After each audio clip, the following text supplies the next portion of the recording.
top. At the bottom, it isn't quite the same. Even for those on the rise, there's not an awful lot of cash in the boxing world, and if you're just starting out, well, it can be a very costly exercise indeed. But don't take my word for it. Here's the former European champion, talkSPORT's Spencer Oliver. You're turning professional and you're boxing, let's say, York Hall on a non-televised fight. You have to sell tickets to earn any money, but you have to cover the wages of your opponent as well. So if you don't have the ability to be able to sell enough tickets, you effectively have to pay to fight. A far cry then from Jake Paul facing Mike Tyson in 2024, when the purse was reported to be around £48 million. But the vast amounts of cash lining the top dog's pockets isn't the norm in a typical fight. Let's say you're lucky and you get between 5 and 10 grand. You're going to get 10 grand max for that. 10% goes to the trainer, 25% goes to the manager. Then we've got the tax man to pay as well. So we're cutting that money in at least half. So now you've got 5 grand for a 10-week camp. So you're talking about a guy here earning, he might be clearing 500 quid a week. How do you support a family on that? So boxers chase the dream.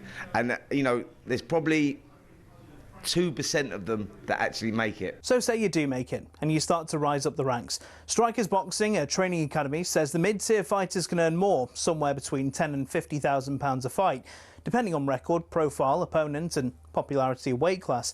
It's only at the top level does the real cash start flowing in, with the top-tier professionals, i.e. those going for titles, earning 6 figures a fight. Something else you'll have heard of is the terms prize fighter or journeyman. A prize fighter is, as it sounds, someone who picks up fights where they can and gets a nice big check if they win. Journeymen are the fighters who take on up-and-comers, effectively used for experience in the ring. Even if they're going up against a real prospect, a young Anthony Joshua, for example, these guys will be lucky to earn more than 10 grand. So the average boxer isn't as rich as you'd think.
I'm scared to talk, my voice. Well, do you want me to start?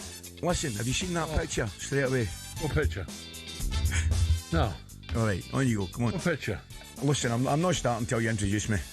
talkSPORT breakfast with Arnold Clark. Get the UK's best shoes car deals guaranteed. All right, go on. Ali's here. What picture? Where are we starting? What picture? Where are we starting? I've no idea. Right. Oh, Rod's coming on later. As he sent me a message on Monday. Where was he? Rome? I don't know. He's all over the place at the moment. What picture? No, I was talking about a weekend, right? What happened? No. I was away. Were you away? Do you miss it? Miss what? You don't believe it. Someone won the cup, man.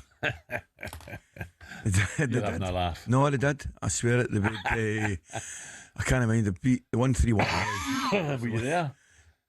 No, but I've watched it 14 times. Have you? I thought you might be there. No. Oh, you're no. Paisley now? I was in Paisley. I went to Paisley for celebrations. You didn't. I was You're a up, liar. You didn't. I was up the top of the flagpole. You'll see me in the pictures. You're going to support this weekend. It's Rangers Reserves versus Rangers.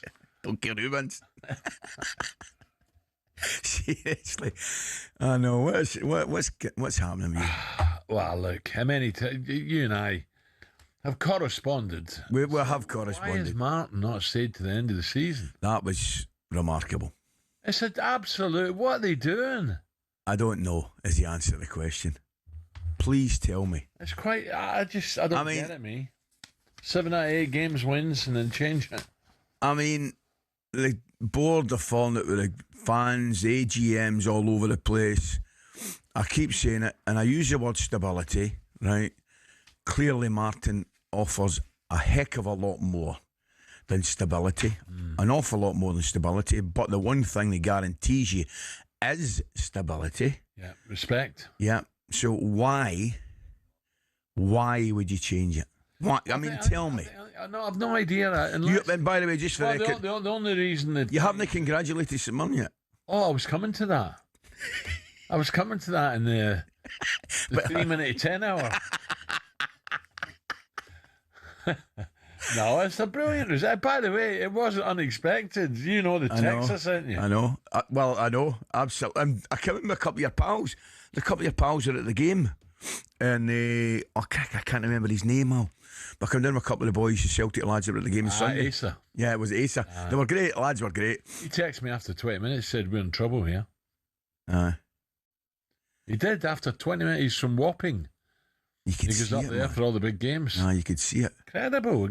Anyway, yeah, there's a brilliant bit. One of my pals, my old school friends, one of my very oldest, texted me something from the Irish Times, I think it was, about what's going on at Celtic. It's good read. Is it? Good read. But I can only suggest, we're going to hear from Martin in a moment, I can only suggest that it was Martin's decision to say, look, enough. Get the new guy in now. It could not have been, if it's the board, then they got to hold their hands up and say, we totally messed up. Well, I can't say that now. You can't say that right now, can you? Oh, you can. You can only say that if you get rid of him.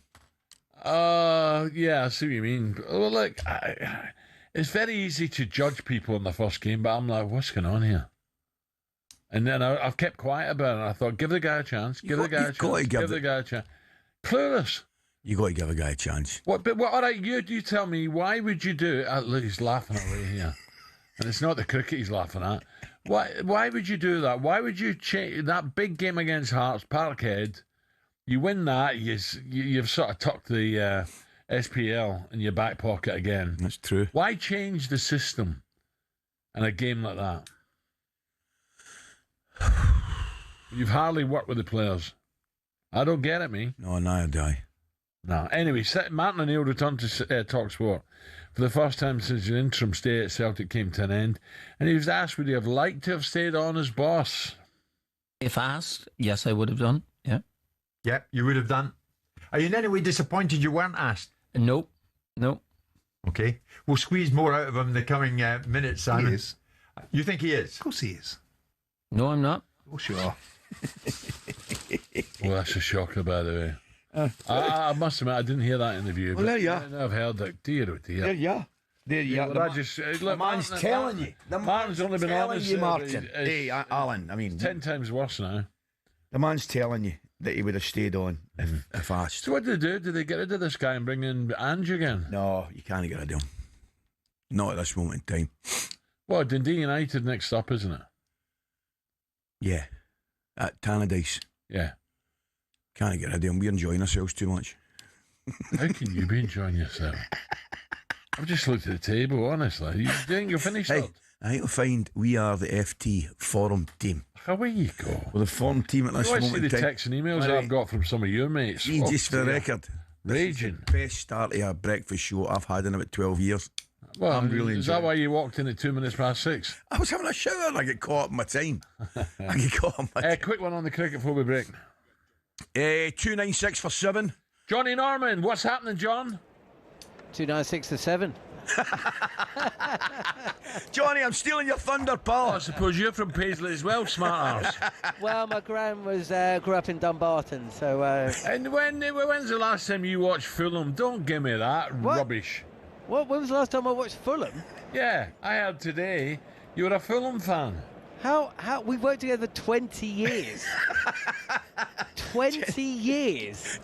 Johnny's in one of these moods, mate. Uh-oh. I've got a long 4 hours ahead of me, pal. I'm glad this game's over in 50 minutes. What about Carey? Is he there yet? He's 3 away. Another great little innings from Carey. 97 not out. And really, where would Australia be without him? Because they've kind of thrown it away today. 7 wickets down, 5 of which have gone the way of poor batting rather than good bowling. But Archer, I think, has bowled really well today. Josh Tongue has shown he's got something about him. But yeah, I mean, apart from Khawaja, who hit 82, and the 97 from Carey, not a lot else. Ooh. And Stark's gone big here. Is there a man out there for the catch? Oh, he's inside the boundary. So there's another couple to the score. Australia won 94 for 4, so they've actually done pretty well. They've added 200 for just 3 wickets, but I tell you what, this is a golden opportunity for England because this pitch holds no terrors. So if they could bowl Australia out for, I don't know, 320, 330, battle day tomorrow, you saying when there's a chance? The ash is still on. John, you know John, you know the problem, mate, don't you? Well, I do, yeah. We're useless in Australia. You're going to be batting soon, John. That's the high problem. hopes are up there. Just a film. Oh, no. Right, we'll be back later when Australia hit 400. Right, we're bringing you more updates throughout the morning. Plenty of reaction from England legends Steve Harmison and Mark Butcher, so stay tuned for that. Up next, though, we bring you more on the explosive interview Bruno Fernandes has done. Ooh.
Yeah, it is. Me too. He sang that in Me too. last time I was off the cup final. He sang that in the pub afterwards. Yeah, he stood up and give us Maggie. He was singing it on Sunday, was he? Singing? I think he was, before the game. I tell you, wasn't he singing to Wilfred? Stay with me. That went right out the window. A bit of Maggie May there to kickstart this morning. We're playing it because we'll be joined by rock legend 9:15, Sir Rod. Right, you going to keep it professional, Yes. Rod, or rub the loss? No, not at all. Don't mind you giving you a little bit, because you give me a little bit. Rod, it'll be totally professional, and that'll be it finished.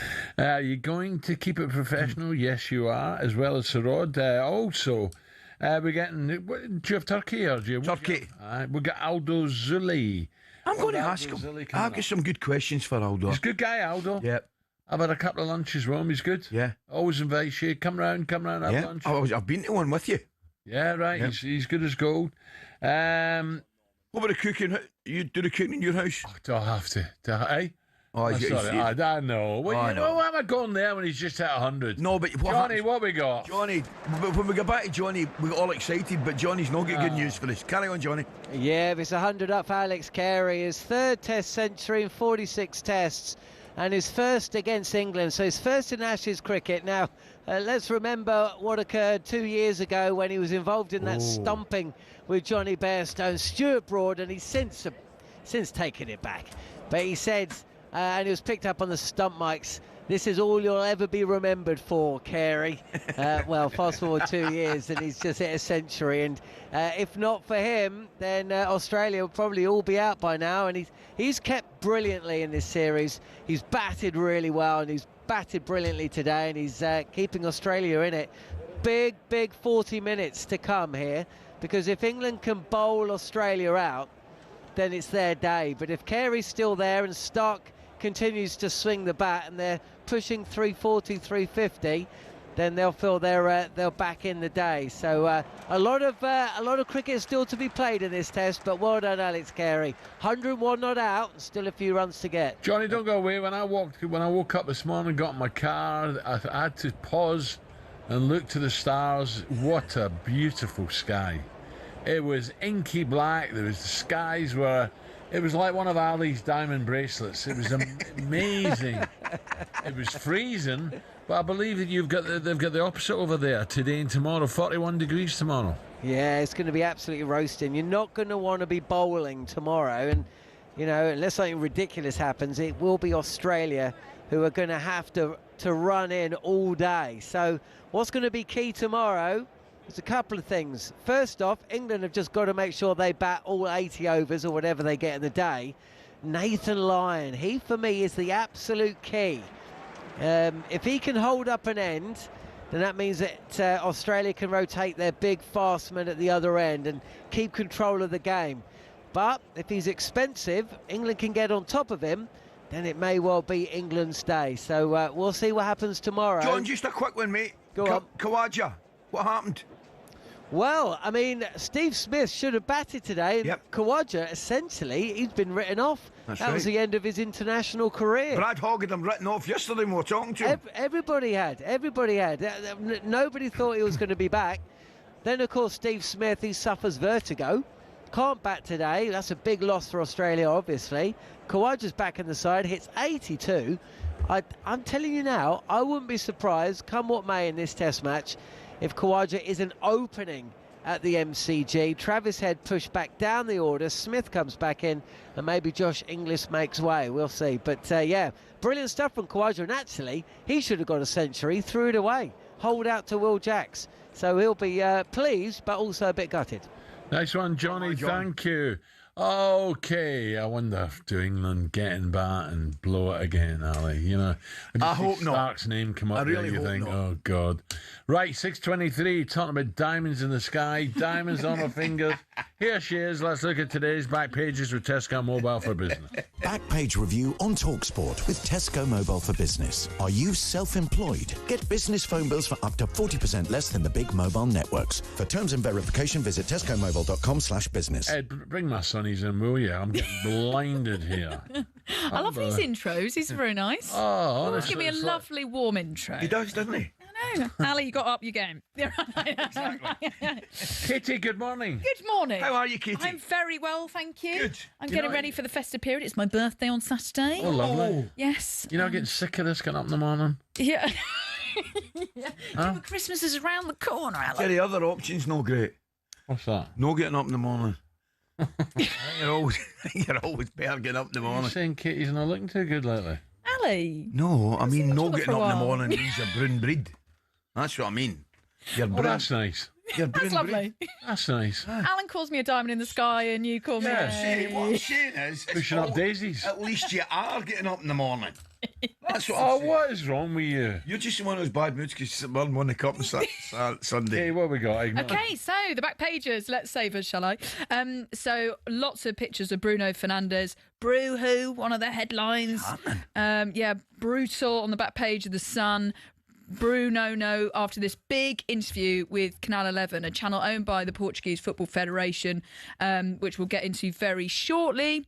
So he's basically been quite explosive. One of the headlines on the back page of The Sun, Furious Fernandes hurt and sad by Manchester United trying to flog him in the summer. Chelsea beat League One leaders Cardiff 3-1 last night. Bench off the bench, eh? Yeah, 11 changes for Chelsea, but their bench saving them, so they go through to the semi-finals. And then FIFA fold after ticket backlash. That's on the back page of the Daily Mail. Victory for fans as organisers introduced £45 for World Cup seats. So, Yeah, they had to. yeah, They there was had such a to. big backlash. Terrible, wasn't it? And it's going to cost fans so much. I believe you've got someone coming on your show to talk about this in a bit more detail. Ridiculous. So, brutal is the back page of the Sun. So, Furious Fernandes, basically some of the quotes are, I could have left in this transfer window. I would have earned much more money. This is relating to the potential reports of a Saudi move. But I decided not to go, not only for family reasons, but because I genuinely love the club. From the club, I felt it was, if you go, it's not so bad for us. So where do you sit on this? Do you think he has a Well, point? I'd like to hear him say that when United were dire, when they were struggling every week. You know, we were saying, what is going on here? What is going on here?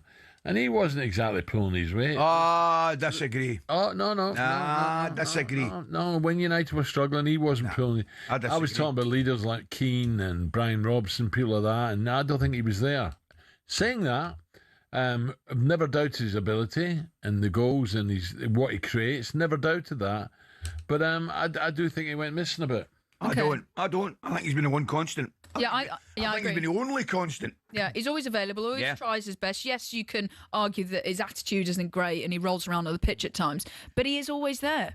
I would actually have said the opposite. I would have said, where would they have been without him? I think he's He saved them on a couple of occasions. You get beat, you get beat. no, Look at the run they went on. But he's done more than other I players. know, but I hasn't think he did a lot more, Alan. I definitely think so. Yeah. I think you're harsh on him, yeah. Well, were United wrong to were United wrong to do so in terms of try and flog him off to Saudi? If that's what they did, but I mean, I'm supposed to have got to explore all that. Yeah, but you don't know what the bid was. It might have been a massive bid. They thought we can't. They might have thought we can't resist that. We've got to take it. Yeah. Well, here it's saying the Red Devils captain rejected mega money from Al Hilal, but the Portuguese claim the Old Trafford hierarchy lacked the courage to cash in on a £100 million offer. That's a lot of money. Well, what I would say is, with the greatest respect to the other clubs I'm going to mention, you know, it's lovely. United fans will like that and say, we're back.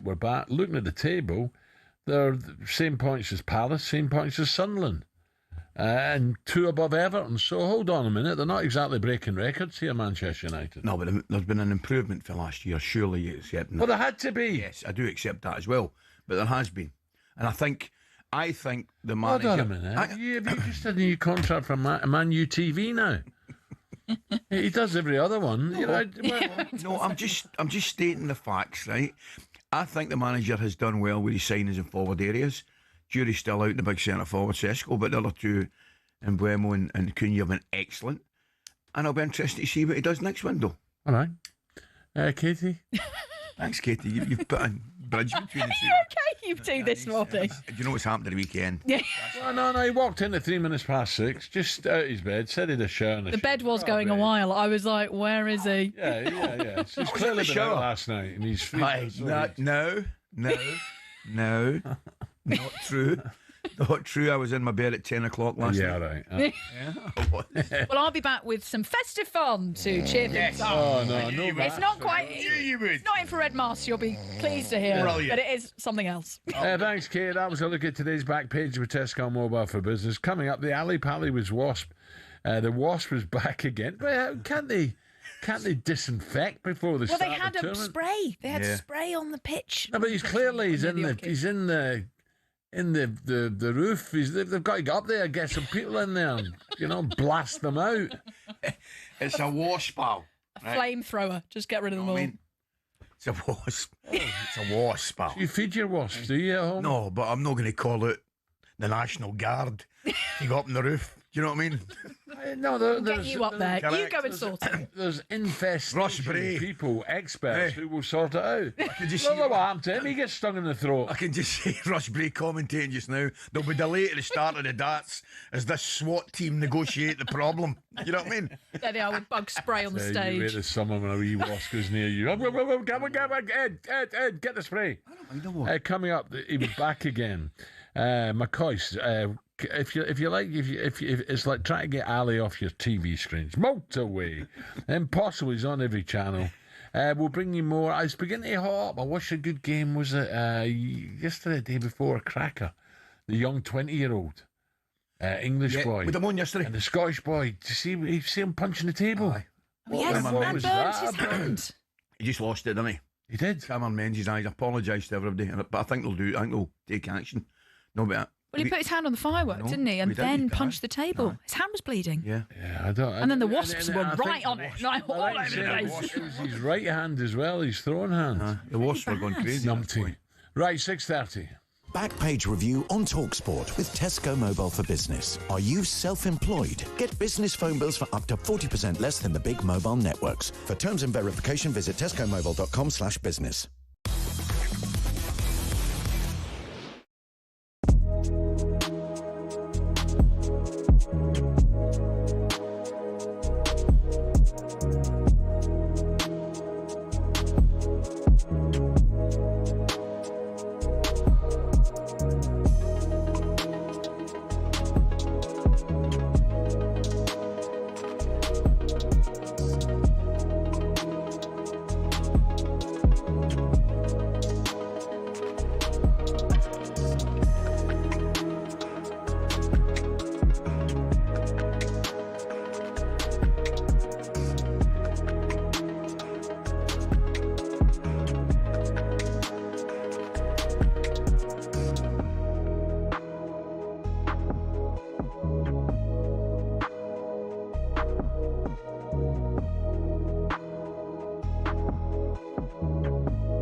Amen Corner, perhaps the most feared run of holes in golf. Each year it claims the tournament hopes of many, with balls hitting bunkers and water traps aplenty. But why is it so fearsome, and where did it get its name? Just the thoughts of holes 11, 12 and 13 at Augusta National gives the likes of Rory McIlroy and Jordan Spieth the shivers. McIlroy hit 3 over and Spieth hit 4 over in their final rounds to blow their hopes of a green jacket in 2011 and 2016 respectively. But did you know Amen Corner's name is inspired by a jazz song from 1933? American sports writer Herbert Warren Wint, on the left here, wrote about it in 1958, referencing the song shouted in that Amen Corner when describing the run. Hole 11 is a par 4 over 520 yards with a green guarded by a pond and bunkers to the front edge. 12, perhaps golf's most famous hole, is a par 3 over just 155 yards. The green's guarded by Rays Creek at the front, more bunkers and azalea bushes ready to punish the smallest error. Then there's the 13th that teases the hook shot over the trees. It's a dogleg par 5 over 545 yards that's inviting for big hitters who want to reach the green in 2. If you want to win the Masters, you have to keep your score down around Amen Corner. So who'll be the next to fall victim to golf's most famous and most daunting challenge?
talkSPORT Breakfast with Arnold Clark App, everything for your car, all in one place. Download today, Alan Brazil and gloating Ally McCoist. Right, if you just joined us, the Sarah Steve Smith pulled out the third test, you'd say, on this, but that hasn't stopped the Aussies putting on runs. Kawaja replacing them, got 82. Let's find out how they're getting on now with talkSPORT's Johnny Norman. Well, it's the final knockings of day one. 25 minutes left in the day. I don't think England are going to bowl with that second new ball. I don't think they really want to because their bowlers are knackered. Stokes has bowled 15 overs. He hasn't picked up a wicket, but he's bowled pretty accurately. Jofra Archer, the pick of the bowlers, 3 for 25 from his 15. Will Jacks bowling ahead of Shoaib Bashir's gone for 100 from his 18, but he did pick up the wicket of Khawaja, who holed out for 82. Story of the day as things stand. England are still in it, battling away, but it's Alex Carey, just the 4th Australian men's wicketkeeper to hit a century in Ashes cricket, and he did so a few moments ago. He's 106 not out. Mitchell Starc once again, useful runs from him. He's 28 not out. And England just toiling a bit now. It's hot and humid out there. They've been bowling all day. They'll be able to get their feet up in about 25 minutes' time. Can they just prize out one more wicket? We shall see. Well, Johnny, that's I'm looking at Carey 106, Starc 28. You know, these runs are very, very important for Australia and for England. England have got to get a breakthrough here. I know, you know, there's probably another 40, 50 runs there that they shouldn't have for me. Look, if Australia had bowled out for 350, I think England would have just about taken that this morning. Now, you know, when they had them 94 for 4 on the other hand, or even 185 for 5, then probably not. And that's why this innings from Carey could prove to be so important for Australia. England could have the best batting conditions tomorrow when they bat. They need to take advantage of that. They need to get a first innings score that's, you know, that goes past Australia, whatever Australia get, because batting 4th when this pitch starts to break up a little bit, the Ashes is on the line, and Nathan Lyon playing on his home ground back in the attack. You know, any target is going to be a tricky one. So they've got to get these 3 out. Yeah. And you're right, another 40 or 50 runs, and, you know, that can make this scorecard look a lot healthier for Australia. Next one, John, now the P. Let's have a bit of darts, shall we, Ed?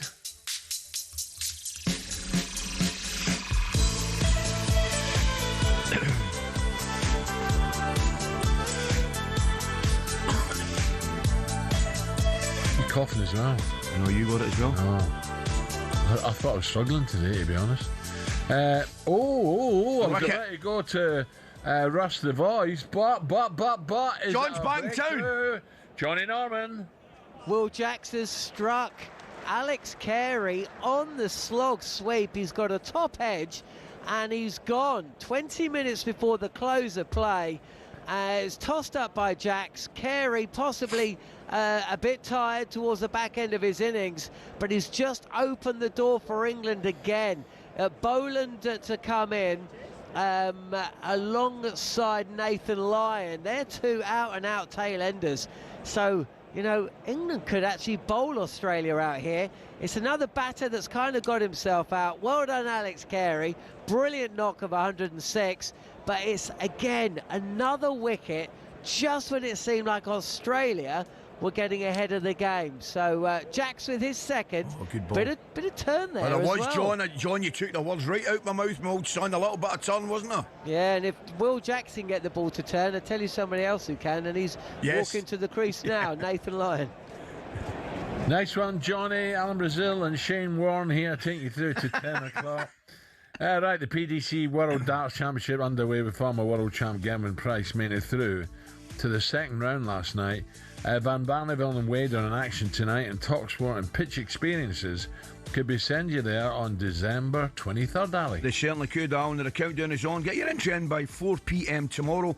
And you and three mates could be living up with platinum seats, fine dining, an open bar and VIP access to the 501 lounge with the great Russ the Voice Bray. Then it's straight to your Prime Arena table for the best view, Al, in the house, my old son. Yeah, get ready for an unforgettable Ali Pally Christmas. Here's how to enter. Right, you ready? Your chance to win, text the word darts to 83338. That's darts to 83338. Text costs £2 plus your standard network rate, or call. Here we go. Dozy number 0343421758. I'll give you again. Yes, give us it again now. 0343421758. Well handled, mate. Lines closed 4 p.m. tomorrow. That's when you'll need to answer your phone. If it rings, 18 plus UK residents only. Now, for a chance to win, text darts to 83338 now. That's 83338 now. This is a network promotion. Full T&Cs at talksport.com. Very best of luck to you all. Now, if you're lucky enough to win this prize, just be aware that you'll be able to take on the Ali Pally Wasp. It made another appearance last night, despite one of the players bringing on a bug spray to try and get rid of it. So let's get more on this now with the only man who's spent more time in the hockey than the Wasp itself. It's the voice of darts. It's a very good morning, Russ Bray. Russ, how are you this morning, mate? Russ. Yeah, morning, Ali. Morning, Alan. Yeah, really good. Thanks, lads. Yeah, it's yeah, that Wasp is a bit of chaos at the moment, isn't it? Russ, who is this Wasp? Is this the same Wasp? Is it his son? Is it his cousin? Who is he? I've got to be honest now, I think it might be his great-great-great-great-grandfather, because we seem to have the thing every year. I know, we had a few of the boys on yesterday, Russ, talking about it. But all in all, it's been a great start to the darts, mate. Have you enjoyed it so far? Oh, it's been terrific. I mean, it's not been a foregone conclusion either. I mean, we've had some great results there for what people would term to be the underdogs. Yeah. And, yeah, it's exciting. The crowd down there are right in with it as well as they normally are. But it just, I don't know, it just seems to be extra good this year. Yeah, I think it's a bevy, to be honest. You know, it's early doors and people are just falling over and stuff, you know. Oh, what about Russ? I've not seen it all, but the youngster. Oh, Charlie Manby. With Charlie on yesterday. He was fabulous. He was brilliant. What a victory. Absolutely tremendous. I mean, and like we've said before, when I've been on, it's the youngsters now that are really, really coming through on everything. And young Manby the other day was absolutely terrific. To hold form, to hold it together like he did. Brilliant. Brilliant. Good to see. So we got Barney, we got James Wade and Ash. What about James Wade? What sort of form is he in at the moment? He's not in too bad a nick, actually. He's from what I've seen, he's pretty confident. He's another lad that goes up there. He doesn't play for averages or anything like that. He plays whoever he's playing, does enough to win, goes home. Basically, that's how he is, and it seems pretty cheerful and pretty jolly. Actually, he's always a banana skin to anybody and can win anything. But this is the one that he hasn't won. He's won everything else, but he hasn't won this one. And sometimes I wonder if it's too hard for him, or he tries too hard, or it may have just passed him by now. But he's always going to be in the mix. Somebody that has won it, Ross, German Price, comfortable? Yeah, no problems there at all, Al. He again, I was working with him over the last few weeks at various do's and that, and believe you me, he's hit form right at the right time and full of confidence. I spoke to him just afterwards, that actually, and he's right up for it. He really is. Apart from the two looks, who is the biggest danger, do you think, Russ? I know it's on the night or on the afternoon, someone can put it all together. Who have they got to be wary of? MVG, definitely. Michael Van Gogh. Yeah, he's definitely. He again, he's had his issues, which has all been well publicised. They're all gone, so now he's just totally free in himself. He's happy with himself. He's happy with his game. He's playing absolutely lovely. He's actually probably been my tip. Him and Van Veen. Jan Van Veen, he's the new world youth champion. God, goodness me, these boys are hitting form at the right time. The Dutchies. Russ, we look forward to meeting. Thanks, Ross. Thank you. Cheers, Ali. Cheers, Ali. Take care. Hear every game from Ali Pally over on talkSPORT 2, right? And the talkSPORT app with reaction and players interview on the talkSPORT YouTube Darts channel. Right, still to come on breakfast. Here we go. Superstar Breakfast preview on talkSPORT with Travis Perkins. Download the new improved app to easily manage your accounts and quotes. So after Chelsea made it through to the Carabao Cup semi-finals last night, beating Cardiff 3-1, good game. Cardiff played well. We're asking the question, what's a good season for Maresca's men, the Chelsea man? Would winning the League Cup, finishing the top four, would that be good enough for you? Would that be a success? Or should the demands be much higher, considering the money spent and the squads they have? 03717 22 3344. That's the number. Give us a call. Coming up, 6:45. Superstar Breakfast preview on talkSPORT with Travis Perkins. Get free next day track delivery. Head to travisperkins.co.uk or download the app.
Okay, 9 minutes to 7. Ally McCoist alongside me, bringing you right up to 10 o'clock. What do we know this Wednesday? Well, Chelsea were pegged back 1-1 by League One Cardiff, 15 minutes to go. But eventually ran out 3-1 winners and move into the Carabao Cup semis. We bring you City against Brentford and Newcastle against Fulham on the talkSPORT network tonight. Do you know this Carabao Cup now, Ali? You look at on paper, the 4 teams that could go through. Strong in it now. Strong. Well, I think you should have 1 or 2, you know. Yeah, but I think teams like City have always taken it serious. Yeah. You know, they might play 1 or 2 weaker sides in the early on in the tournament, but I think understandably and rightly they take it pretty seriously now. You say Man City Brentford tonight, Newcastle Fulham. I'm at Newcastle at the weekend. Good game. They're playing Chelsea. But some good games tonight. Bruno Fernandes says he was left hurt by United's desire to sell him to Saudi last summer, and also implied that he's open to a move to Spain and Italy in the future. In the cricket, Aussies are, what are they now? 3-2-2 for 8. 3-2-2 for 8 with around 10 minutes left to play in day 1. England have just taken the new ball. Big news, Steve Smith pulled out with an illness, but Khawaja came in and hit 80-odd. Back at this morning Times, FIFA announces £45 tickets for the lucky few. Yeah, well done, you numpties. That's how World Football governing body has responded to the backlash and Ali's expenses when he went over there for the draw. A FIFA official close to the discussion said, "We have listened to feedback and this new category is the right thing to do." But tell us a wee bit about it. It was freezing, wasn't it? It was snowing and all sorts out there for the draw. But do you know that way? It's a completely different cold. You know our cold up the road where it's damp and it's wet and it's just miserable. It's crisp. Correct, Al. Healthy. Yes, it was a healthy cold. Like the Alps. Yeah, and exact same. So I mean, obviously with the jet lag, I was up 6 o'clock and I was out walking. I was walking. You don't get jet lag. Well, I was anyway. Whatever it was, I was up early and I did a lot of walking. Brilliant, loved it. Lincoln Memorial, Washington Memorial, Korean War Memorial. Did the whole bit. It was brilliant. I tell you what I'm watching at the moment. Turn. It's about American spies on Netflix. It's all right. Is it? It's about the redcoats over there in America. Yeah. Connecticut, New York. It's good. You should watch quite that. good, yeah. Yeah, as you've just been out there. Yes. So how many will actually benefit from this new cheaper ticket scheme from FIFA? Let's bring in a member of the England Supporters Travel Club, Nick Jones. Nick, a very good morning. Good morning, Nick. Good morning, guys. Good to be with you today. Nick, right away, how does that affect the England fans and the Travel Club? Well, the FIFA press release might as well said that 90% of fans are still getting screwed over. So it's 10% of the allocation for each game that's going to be these $60 tickets. But still, 90% of the allocation for each game is still going to be paying, between $200 and $700 for a group game, and then between $4,000 and I think it was 8,000 for a final ticket. So it's a step in the right direction, but it's a drop in the ocean, really.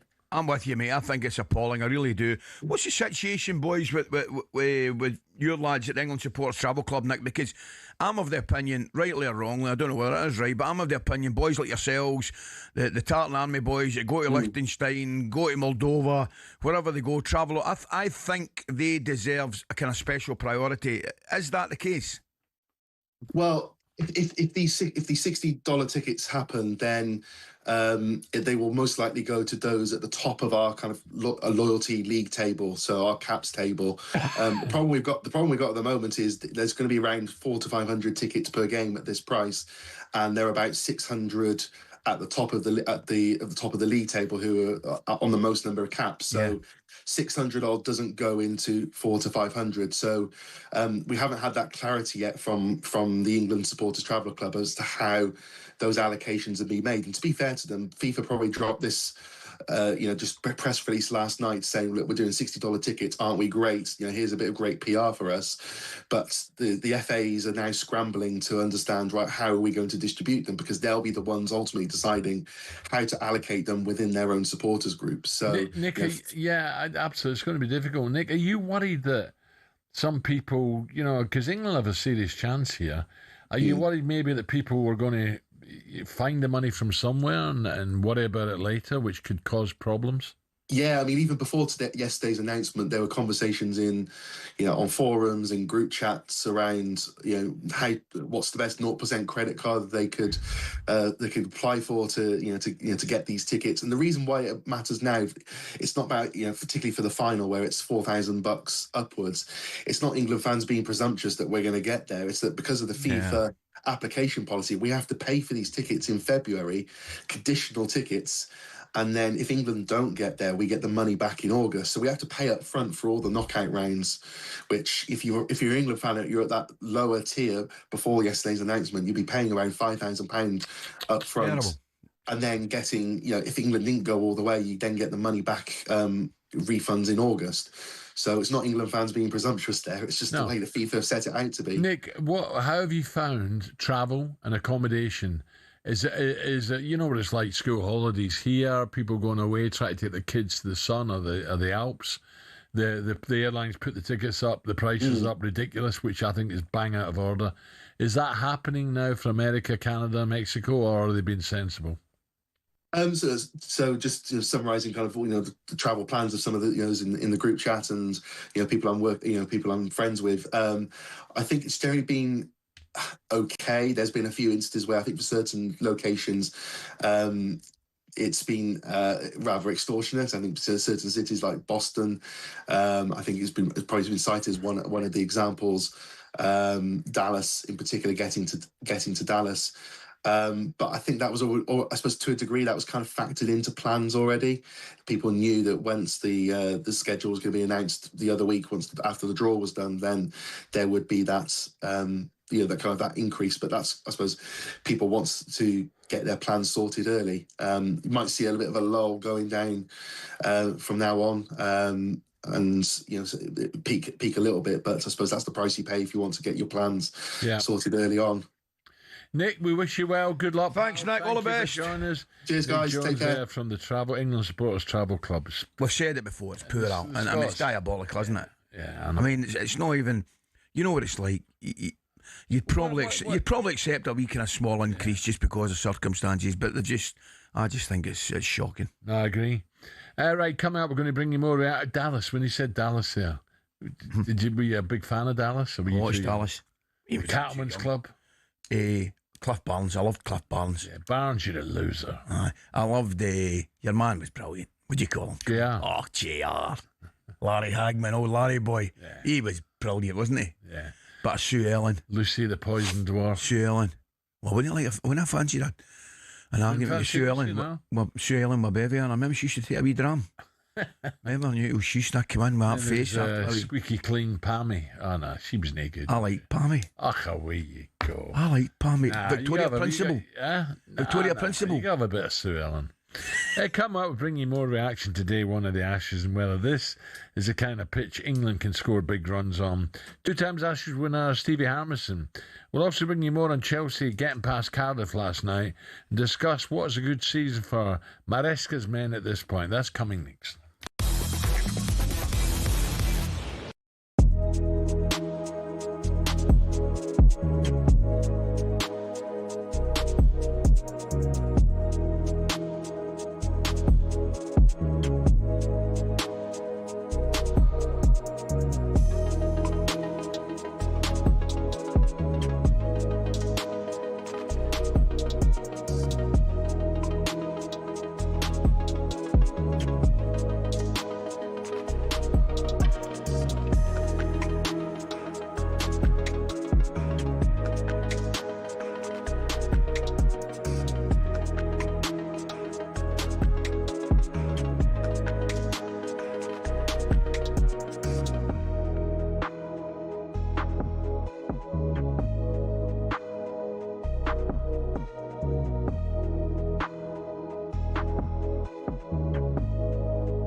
Aguero, Solskjaer, Deeney, Watkins. Sure, you know all about those last-minute goals, but have you heard the one about the on-loan goalkeeper who saved his temporary employers from disappearing out the Football League and into almost certain financial oblivion?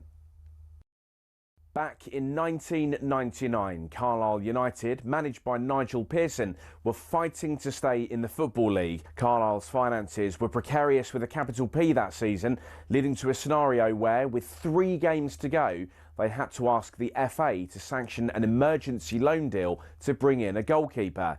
Swindon Town's Jimmy Glass arrived at the club. His efforts in his first 2 games earned the Cumbrians 2 draws.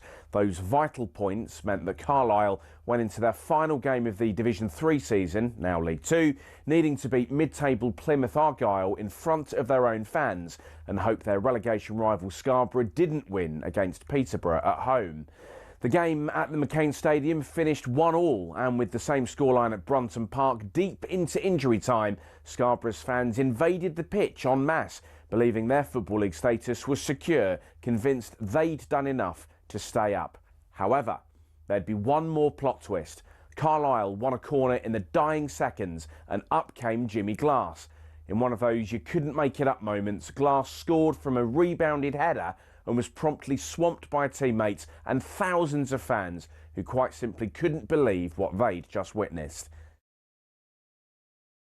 As for Jimmy Glass, he became an overnight celebrity, but he never played for Carlisle again, and his playing career never really kicked on after that defining moment.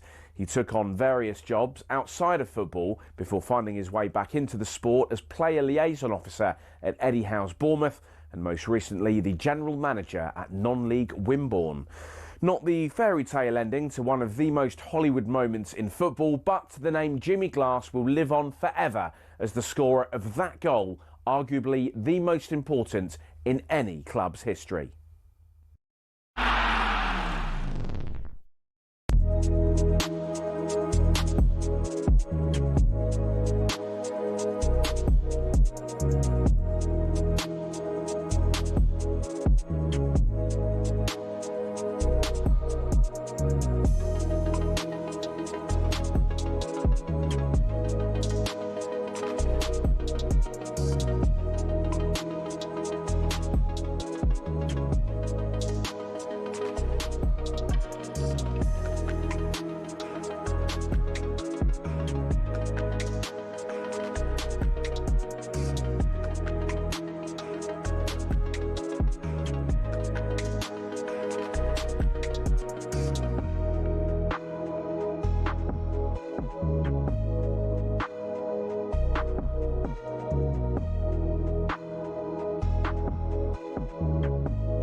How come you get all the notes and all that stuff and I don't? Because I get in early and I gather them all together, get them together. Surely it's easier just to make 2 sets.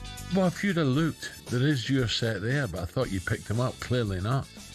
No, I didn't, no. No, well, they're in there. So if someone wants Ed... He didn't. The producer shouted me, he handed me them. He did not. Lazy what, Ed? He handed me a running order. Oh, did he? Well, I did see 2 sets out there. Oh, you never Talks about breakfast with Arnold Clark. Get the UK's best used car deals guaranteed. On the way for you this morning, we're going to be joined by rock legend Sir Rod to get his reaction to Celtic's, Wilfred. Wilfred Nancy's horror start to life, a Celtic boss, stumps on day 1 of the 3rd test of the Ashes over in Adelaide. A mixed day has left Aussies on 3-2-6 for 8, but stay tuned to talkSPORT. We'll bring you plenty of reaction with England legends Stevie Harmison and Mark Butcher. EastEnders actor, huge Arsenal fan Jake Wood will also join us. He's back in, or he's coming back in, isn't he? Brilliant. And Alan and I will put you through our paces in a special Christmas quiz. News to me. Before all that, though, Chelsea are into the Carabao Cup semi-finals after a bit of a scare down in Cardiff. What a noise at the Cardiff City Stadium. This place is absolutely rocking in here and it's great to see. Crowd on their feet, Davies shoots and it's wide. It's a brilliant club. The amount of support we get from the Cardiff people is extraordinary. Well, they're playing their football, they're playing the way that they would usually play under Brian Barry Murphy. You've got to admire them for that. I think overall between the first half and second half we deserve to win. Buonanotte through to Garnacho, in on goal, finds the goal, Chelsea lead. They bring me and I try to help, so we won, so we are happy. And G trying to get an angle for a cross away from the defender, he delivers and the header is in! Turnbull makes it 1-1! They're not going to give up and they don't deserve to either. Pedro Neto with a shot from the angle, it's in! Chelsea have scored again! The power of the bench is so important in the modern game. Garnacho can race clear, can he finish it off here for Chelsea? He does! But they've done this city proud tonight, that is for sure. They've been magnificent. What a valiant effort from League One Cardiff City. Cardiff 1, Chelsea 3. Yeah, it was. Talk of Cardiff. Morning, Christian. God, dear. Talk about a rollicking I got. Why? Well, there was a bit of a bargain of a lease car. I'll take it. Harrendoor's heard about it over my dead body. Christian's brilliant. He is, isn't he? Well, I'll tell you about it later, because it's still... I had to cancel last night. You did? Oh, for God's sake. Honestly, you think I've been caught with 3 blondes or something? I swear. Ali, unbelievable. Talk about adverse reaction. Spare room and everything. Where did the example of getting caught with 3 blondes? I don't know. I think I was thinking of Dallas. I'll give you Christian's number. Honestly, I'm like... I've got Christian's number. I said, hold on a minute. Whoa, I'm 66 now. You can't talk to me like that. You can't talk. That's poor. She go for you. She went, get out in that motorhome. Go on, beat it. No way. She did. You were night in the motorhome? Well, I didn't. You're having a laughing. It's freezing last night. Right, where am I? Right, so a much changed Chelsea side eventually got past League One leaders Cardiff to become the first team into the semi-finals. The build-up to the game was dominated by Maresca claiming that the 48 hours before the win over Everton Saturday was the worst since he joined the club, as no one supported him. And he was asked last night how he feels about those comments. You know, the players, they are doing well. Again, in 18 months, it's another semi-final, and it's happy for all of them. Yes, it is a third semi-final in 18 months, as you say. Are you feeling a little more content, a little happier, perhaps, after earlier in the week? I'm always been happy since day one. Right, there you go. Let's get more on this one, man, who lifted the FA Cup with the Blues in 1997. Good morning, Scott Minto. Scott, good morning, mate. How are you? Morning, chaps. Al, it sounds like you might as well gone with 3 blondes, to be honest with you. You think you've got them sus, Scott, honestly. And then something like that comes right out of the blue. Scott, I'm with you, mate. I've just got this vision in my head of the big fella walking off into the sunset, arm in arm with 3 blondes, you know what I mean? I've got to be honest with you, Ali. I'm with you as well in terms of Pam Ewing and Victoria Principal. Yeah, I knew you would be, mate. I was a big fan. Me too. What time you teeing off, Scott, by the way? Because if anyone can't see you in the locker room, then aren't you? Well, listen, don't get my missus angry. She wanted to study like Oh, this. she picked him, did she? Oh, dear. Yeah. You be careful. Well, at least you can stick your golf clubs in there. Right, Scott, how come you're up so early, by the way, 7:10? What's going on here? Because of you. That's why.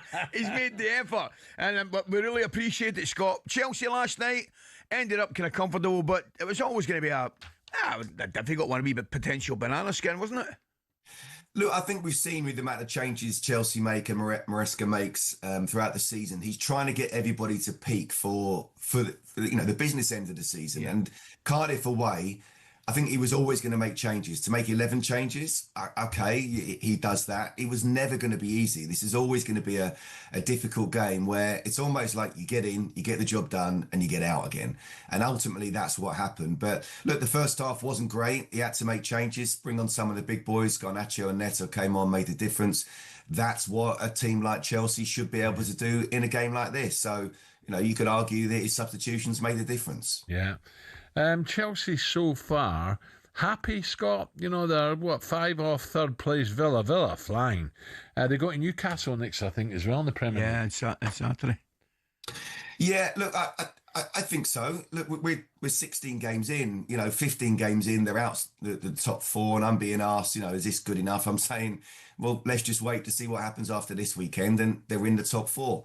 I think Chelsea Football Club and what we've seen over the last week or so, probably haven't got as long as we'd like to really get stuck into it, is I've been saying for 2 years now, Chelsea haven't got enough senior pros. They haven't got enough leaders in the spine of the side.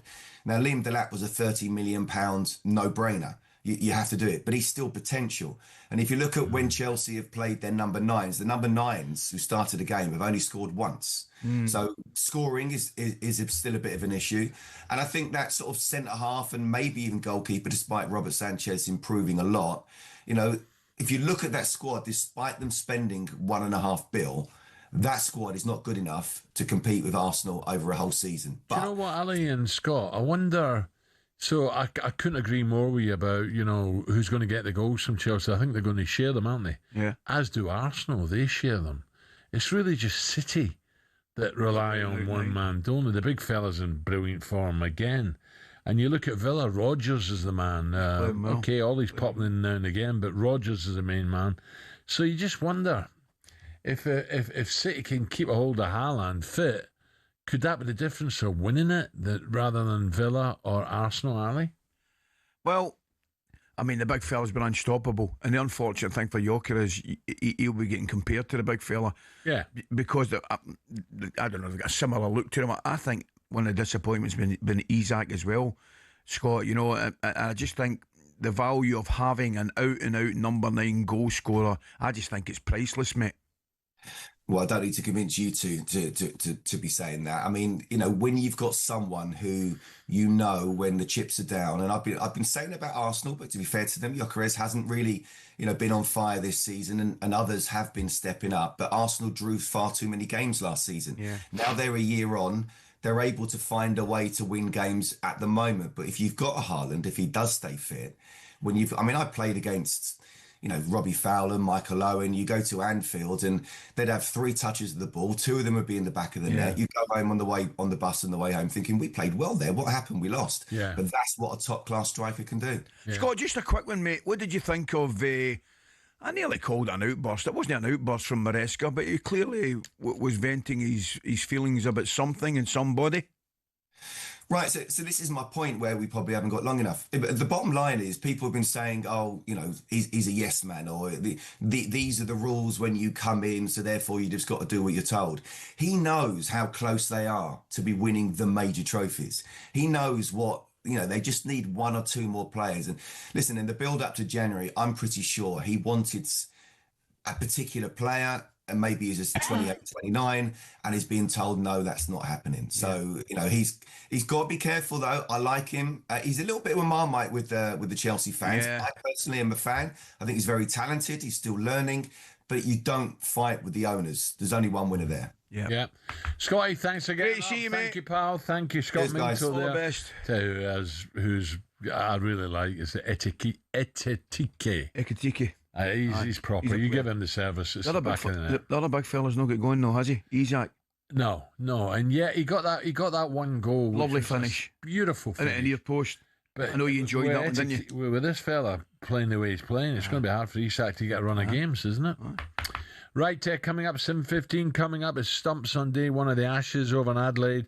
Australia 3-2-6 for 8. Not a terrible day for England, but was it a bad performance from the bowlers once again? We'll find out with 2 times Ashes winner Stevie Harmison coming next.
a land down under.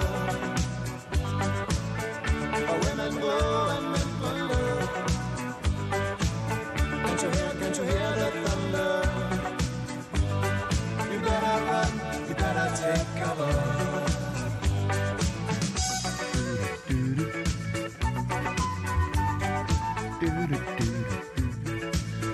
Right, a man who used to have muscles, not anymore. The man from Brussels, talkSPORT breakfast. Alan McCoist alongside me. Stumps Day on day one on the third test in the Ashes.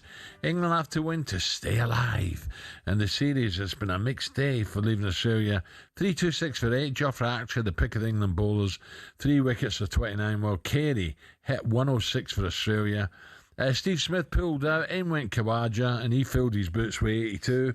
Let's get how pleased England should be, or maybe not, with their start to the third test. 2 times Ashes winner, he is not a has-been. Stevie Harmison. Harmy, how are you, Paul? Good morning to you both. Yeah, I'm close to being a has-been, and my muscles have gone. But I've got you. Harmy, I've got you doing as I never has been. To be fair, I was just watching you two at the break, and it was hilarious. You come back in, sat in your seat, you both pick your glasses up at the same time, put them on, lovely. So yeah, we're all never has-beens, but hey. I think it's been a really good day for England. 326 might, when people wake up this morning, think, that's a lot of runs. Not at Adelaide. Not at Adelaide. This pitch is a good pitch. I think they broke the back of the hard work, which is when you lose the toss at Adelaide, you're in for a long, hard day, 35 degrees. No recognised spinner, but I thought Jax did he worked hard and he did a good job for the team. But I think a special mention's got to be to Jofra Archer. Yeah. I criticised him. Quite a lot of people criticised him. I tell you what, he rocked up and he turned up this morning and he bowled a brilliant new ball spell. And I think England will be pretty pleased tonight that if they can bowl Australia out for 350 to 375, they stand a chance because, days 2 and days 3 especially will be really, really good for batting on. Harmy, what about... interest this morning when I got up. Obviously, I didn't watch you start of it, but I'm looking at the batting lineup, and I was very, very surprised to see Khawaja. Obviously, that was a big surprise, and obviously a fantastic innings from Carey. It was a brilliant innings from Carey, but England, this morning you couldn't have wished for. There was sort of the game. The build-up on TV started about 10:30, and rumours were coming round on social media around about 9:30.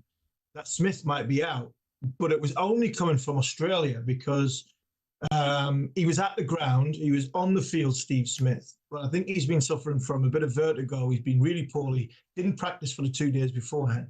So when the picture's seen him around about sort of 10:15 walking with his backpack off towards the car park, they couldn't have gotten any better for England. They just needed to win the toss, but unfortunately that didn't happen. So it was a massive blow for Australia, huge for England. Khawaja batted well. Brooks should have caught him. Yeah. But, as good as Archer was, Carey, 94 for 4, walking out at number 6 with no Steve Smith. He really sort of did a good job for his team and show his experience. Yeah. How many Steve Smith missed a few through illness? Because I've said before, he's so fidgety and twitchy. And I think, is he all right? But vertigo. Listen, I've never had vertigo in my life, but I would imagine it's pretty nasty. But playing cricket in Adelaide, I don't know, was it the flight over there or what's triggered it? Do we know? I'm not sure. No, they never really said anything on TV, and it was only speculated about the sort of vertigo stuff and being poorly. So I don't know. It'll come out in the wash, but he is very nervous. He's very sort of fidgety, twitchy as Steve Smith at the crease and in life in general. You see him doing interviews and talking to the media. He gets very, very nervous, which is very, very surprising for somebody who's nearly got 11,000 test match runs, because he is very, very calm when he's actually making contact with the ball. Just the little bits in between are very fidgety. But I tell you what, if I could score 11,000 test match runs, I'd be being as nervous as that. Harmy, tell me, mate, I appreciate and understand and your optimism. You and John Norman this morning. It's wonderful to hear the optimism. No. I'm loving the optimism, but have the two of you forgot that Lyon and Cummings are back in town? Yeah, they are back in town, and I think you put that in context. We've talked about preparation from England before the first Test match. I had no problem with them going to Noosa. Didn't have a problem with them not playing a pink ball warm-up game in Canberra. But England were underprepared going at that first Test. Pat Cummins hasn't played since July. So there could be a little bit of rustiness there. No worries about Lyon, but he's now going to have to bowl on a Day 2, Day 3 pitch, which probably won't spin as much as what Days 4 and Days 5. So England can really sort of put themselves in a good position by batting sensibly, batting properly, which is always a challenge for England. But if England were to go, in which they should do, go and rack up a big score of 400, 450 and beyond, then you're taking a little bit of Nathan Lyon out of the Day 4, Day 5 part of the contest. And when you sort of put pressure on Pat Cummins and getting him to stay out there into his 4th, 5th spell. And if England can bat for a day and a half in this sunshine on what will be a flat pitch, then all of a sudden Pat Cummins' body will be asking questions comes Days 4 and 5 to try and win the Test match. So all these things, because England can potentially bowl them out for less than 350, could all work in their favour, even though they've got the great bowlers back. Just a little thing on another note from England's point of view, what should give them encouragement. 3 Sheffield Shield games, which is 3 domestic games played at the Adelaide Oval this year. Yeah. In second have won, like England are going to bat second.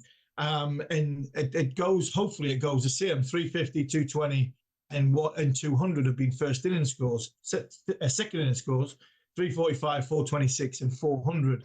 So it is telling you that Days 2 and Days 3 is a good to bat on. Yeah. England done the hard work. They've now got to hopefully clean up the tail.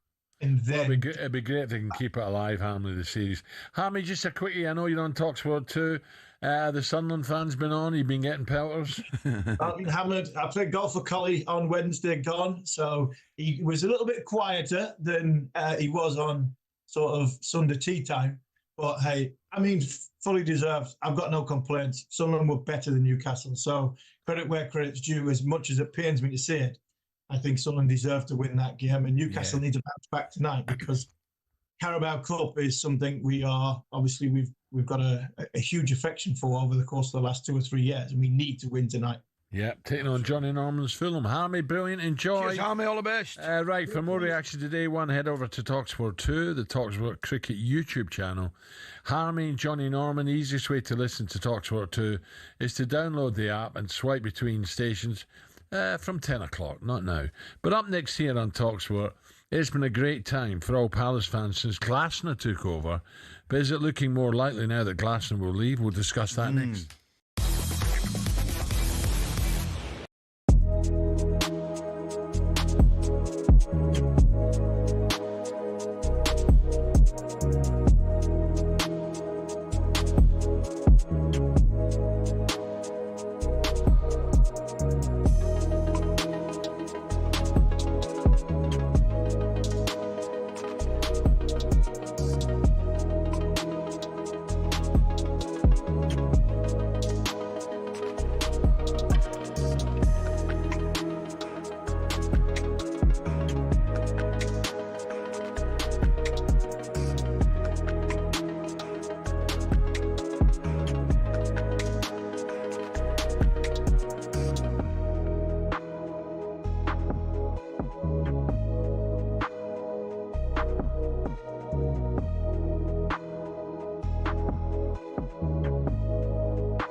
Sport is often filled with people trying to make a quick buck, often at fans' expenses. But sometimes someone on the fringes comes up with an exhibition idea that goes down a storm. Let me tell you about a couple of them.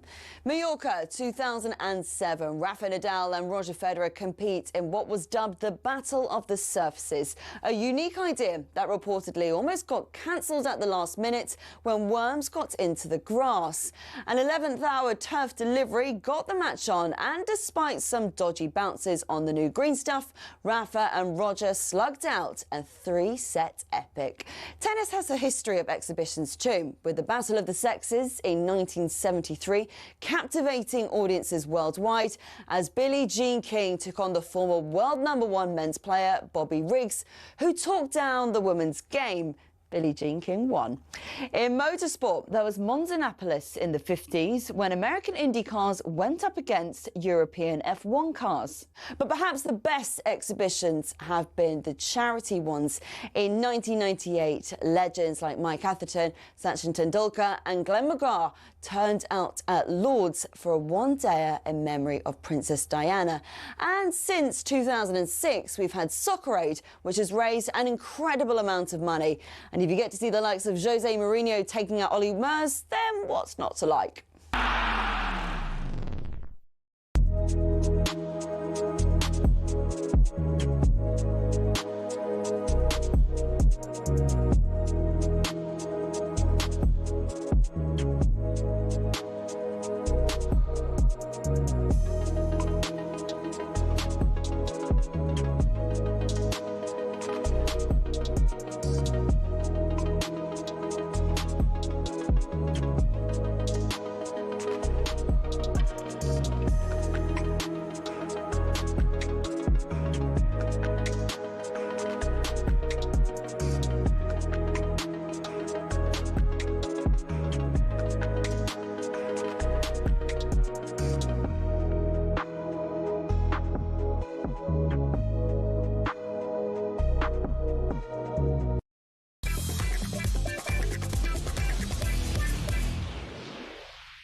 talkSPORT Breakfast with me, Brazil, Ally McCoist and the Arnold Clark app.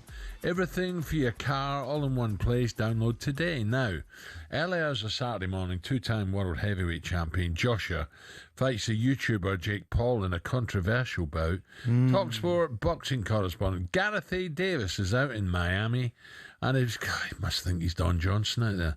And has been taking in AJ's open workout. Thanks, gents. Well, I'm here on South Beach at the Live nightclub at the Fontainebleau. Anthony Joshua's working out behind me. It's the culmination of the arrivals tonight. The workout's the first set piece of the week. It's got a massive atmosphere here in Miami. Jake Paul, the A-side, against Anthony Joshua, the former two-time heavyweight champion of the world. It's a massive week for Netflix, the broadcasters, and for the fighters themselves. Many are saying it could be a lose-lose for Anthony Joshua. Out here, they're all saying it's a win-win. What can Jake Paul do on Friday night against Anthony Joshua? Probably zilch. It's all up to Joshua and how he wants the fight to go. We're here all week, guys. Whatever you want, we will see you here. Back to you. Gareth A. Davis says he's a cross between Mr. T with that jewellery on and Crockett, isn't he? Crockett and Tubbs. I used to love Miami Miami Vice. I did. Vice. The music was great. Oh, the music was brilliant. The cars. He's driving up and down the strip down there. And It was a brilliant ending. If I watched the ending the other week here, it came up on my phone. Crockett and Tom's kind of going their different ways, going their separate ways at the end. Miami Vice was brilliant. I liked it. He was a dude, wasn't he? Like Don Johnson was a cool dude. Oh, yeah. Wasn't he brilliant? Those white suits and that. you not see the one? I like the movie. A lot of people slagged it off with Didn't see Colin it. Farrell. Didn't see it. Oh, it's good, son. I like Colin Farrell. I think he's very good. No, it's good. Right, for more build up the so-called fight. Is that so-called fight, Ali? Am I right in saying that? I just hope AJ sorts. Paul reckons he's going to knock AJ out. No, I can't happen. I mean, it'd be embarrassing, wouldn't it? I think anything other than a very, very comfortable win inside a couple of rounds is an embarrassment. No? Well, you'd think so with power he's got. And he's got to take it serious, isn't he? You know, if he's to get back in any sort of big time, he's got to knock this guy sparkle. He's getting a few quid for it. Do you not think it'd be a bit of a humiliation if anything other? Do you think they care? Do you think they bother? They care? Oh, yeah. Your pride, reputation. Oh, pride, yeah, but a few quid in the bank, hello. No, I get that, but no, AJ, it's more... What about Mbappe talking about that? Oh. Didn't see it. 60 million he got from PSG. He did not. He did. He sued them for money they owed, and bonuses got 60 mil. Wow. Didn't see that. I know, there you go. He was needing it as well because he was doing his last. I know, he'd be getting up with you soon, wouldn't he? Elsewhere, don't forget, if you love your boxing, Lagos hosts Chaos in the Ring, headlined by Lawrence Okoli with a stacked card featuring heavyweight standouts David Adelaide and Olympic champion Tony Yoka. Catch all the action this Saturday only on DAZN. Boxing update on talkSPORT with DAZN, the global home of boxing. Sign up now at dazn.com/boxing. Talking about glad, I thought my voice was in your last out today. I've been coughing like mad, but now I'm sitting here. There's some of it getting about, mate. Oh, it's terrible. Some of it. So I have to say it, I'm very glad.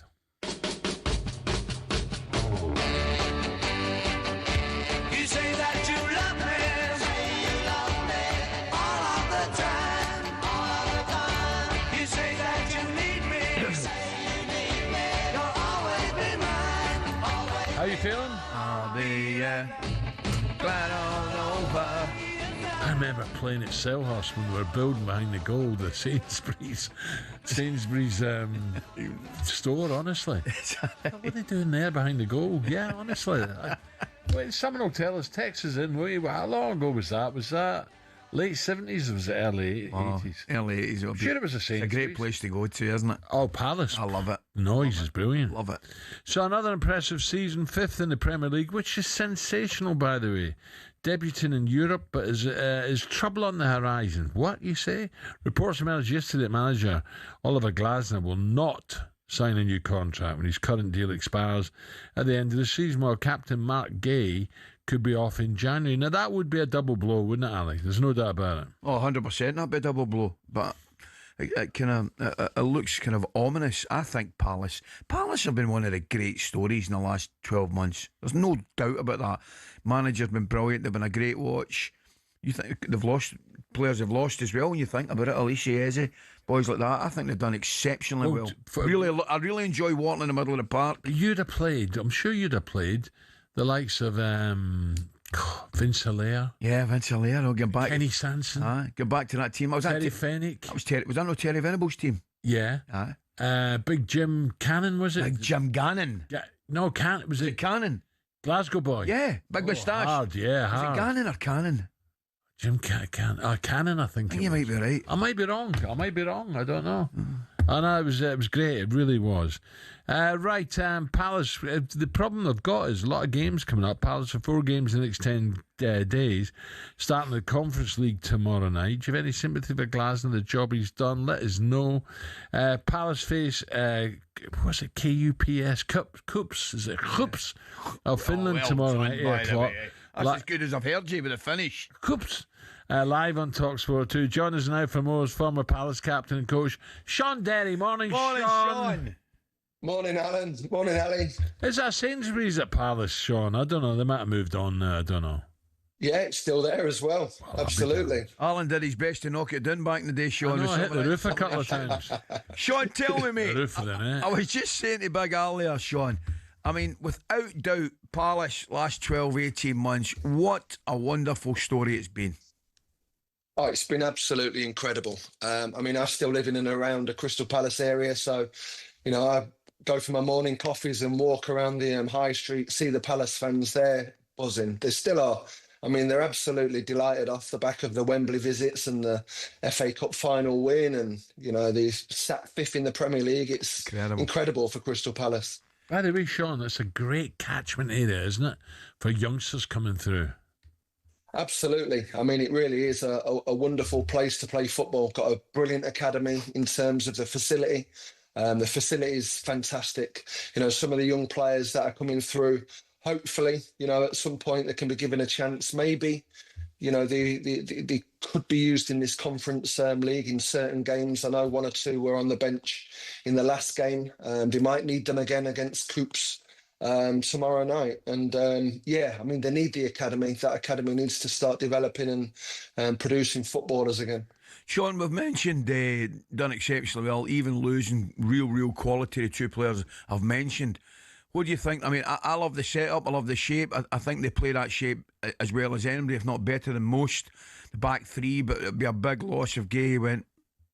Well, absolutely. You mentioned the loss of Eza and Michael Elise. Of course, Wilfred Zaha as well, leaving as a pivotal player for Crystal Palace. And then this new shape, this new system arrived with Oliver Glasner, that back 5, back 3, whatever you want to call it. But unbelievable way of playing it. I mean, they are, for me, I think they're the best at playing that shape, that system. Yeah. 2 number 10s coming in narrow and the wing backs going really high. It's fantastic to watch them. I mean, I watched them a few times last year as well. When they're on it, which they have been more often than not, they're a real force. Sean, why do you think Glasner wants to go? Is it a case of more money? Is it a big job somewhere, maybe else, somewhere in Europe rather than Premiership? Why do you think he wants to leave? Well, of course, it's been, it's been muted for a while that he maybe would be leaving Crystal Palace. I mean, what he's achieved at the football club, winning the FA Cup final, getting into the Conference League, into Europe. Look, let's just be honest, let's level with everybody here. That might be the top of what he can achieve at Crystal Palace. Yeah. He probably thinks that, what can you achieve better than that? Can you go as far as they can, yeah. Maybe, maybe he's looking at that thinking, right, like a player, and we've all been there, where, I mean, you guys in particular, when you hit that peak and you think, right, I've got to move, it's now or never. Maybe it's now or never for Oliver Glasner. It's amazing you think about it. I'm looking at Palace, the position at this moment in time, Sean, which is fantastic. And they've had a couple of home defeats. I think United and City have beaten them. They're 6 points away. It's remarkable what's going on. I take your point, Sean. I mean, as brilliant as it is, and it is fantastic, I think that might be the peak. Can he take them any higher? Yeah. I mean, is there a possibility, Sean, if that group stayed together, of Champions League football? Well, this is it. I mean, you look at what we're now 2 or 3 weeks before the window opens. Mark Gay has been linked once again to leave in January. That would be a massive loss if he does. I mean, for me, he's just the best centre-half in the league. I think he is. I look at some of the options around him. No wonder so many people want him to join their football clubs. But if Mark leaves and, they don't bring in better players than what they've already got, they're gonna have a tough second half of the season, purely because of the amount of games that they've got. Not because they're not good enough; they are good enough, absolutely. But this schedule's absolutely mental what they're playing at the minute. Sean, great to talk, mate. Great to talk, mate. All the best. Have a great Christmas, pal. Cheers. And you. Merry Christmas, guys. Gabby was out of order yesterday. What's Gabby giving? I was talking about how well Sunderland are doing, looking at the table. Everton up there, Moisey, great job. Remarkable. Then I brought up Palace. He went, well, you know how they've improved so much. I went, go on then, tell me. Since Simon left, I thought you were bang out of order. That's bang out of order. 7:45. Superstar Breakfast preview on talkSPORT with Travis Perkins. Doing what matters for the trade. Find your local branch at travisperkins.co.uk. Hits it towards the back. And scores a terrific goal. Manchester United are level, and it's Bruno Fernandes. He does have the old knife in his back pocket, Gabby. Now and again it comes out. Shocking. I've seen it. Right, Manchester United captain are dragging them back in the Monday's draw with Bournemouth, but just over 24 hours later he's on the back pages for another reason. Fernandes revealed he was hurt by United's desire to get rid of him last summer. 03717 22 3344. United fans, is he still your most important player? Why does negative press keep following your club? Menu yesterday, Bruno today. That was a look ahead, all thanks to the brilliant Travis Perkins. Superstar Breakfast preview on talkSPORT with Travis Perkins. Bricks on bricks on bricks. Over 40 million available to order with delivery to site. That's one less thing to worry about.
Merry Christmas, everyone.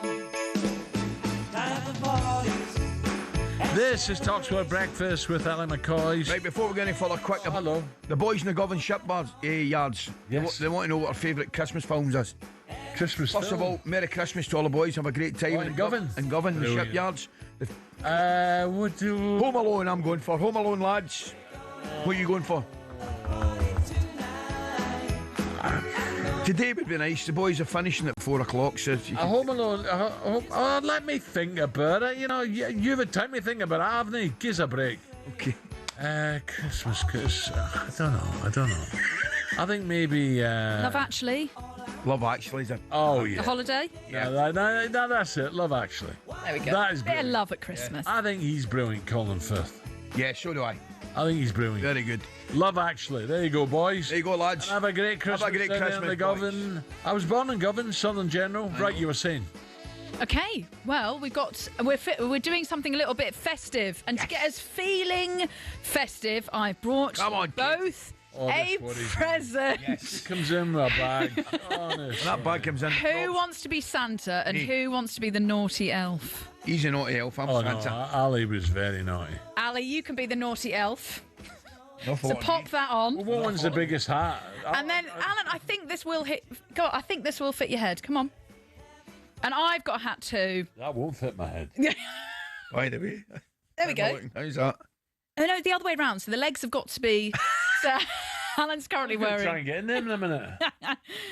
So it's Santa legs as a hat upside down. Away you go. There you go, yeah, there you go. And then, yes, there we go. All right. There we go. Right, you might need to hold it there. He gets that round the side. It's bloody telly. It's a radio station. There you go, yeah. Right, come on, get on with it. And then, okay, so it is time for a festive quiz. Yes, Kitty. Okay, so Ali's currently wearing a naughty elf hat that says "Kiss me with mistletoe" over the front, and Alan is wearing Calm yourself a down. Santa Claus Calm yourself.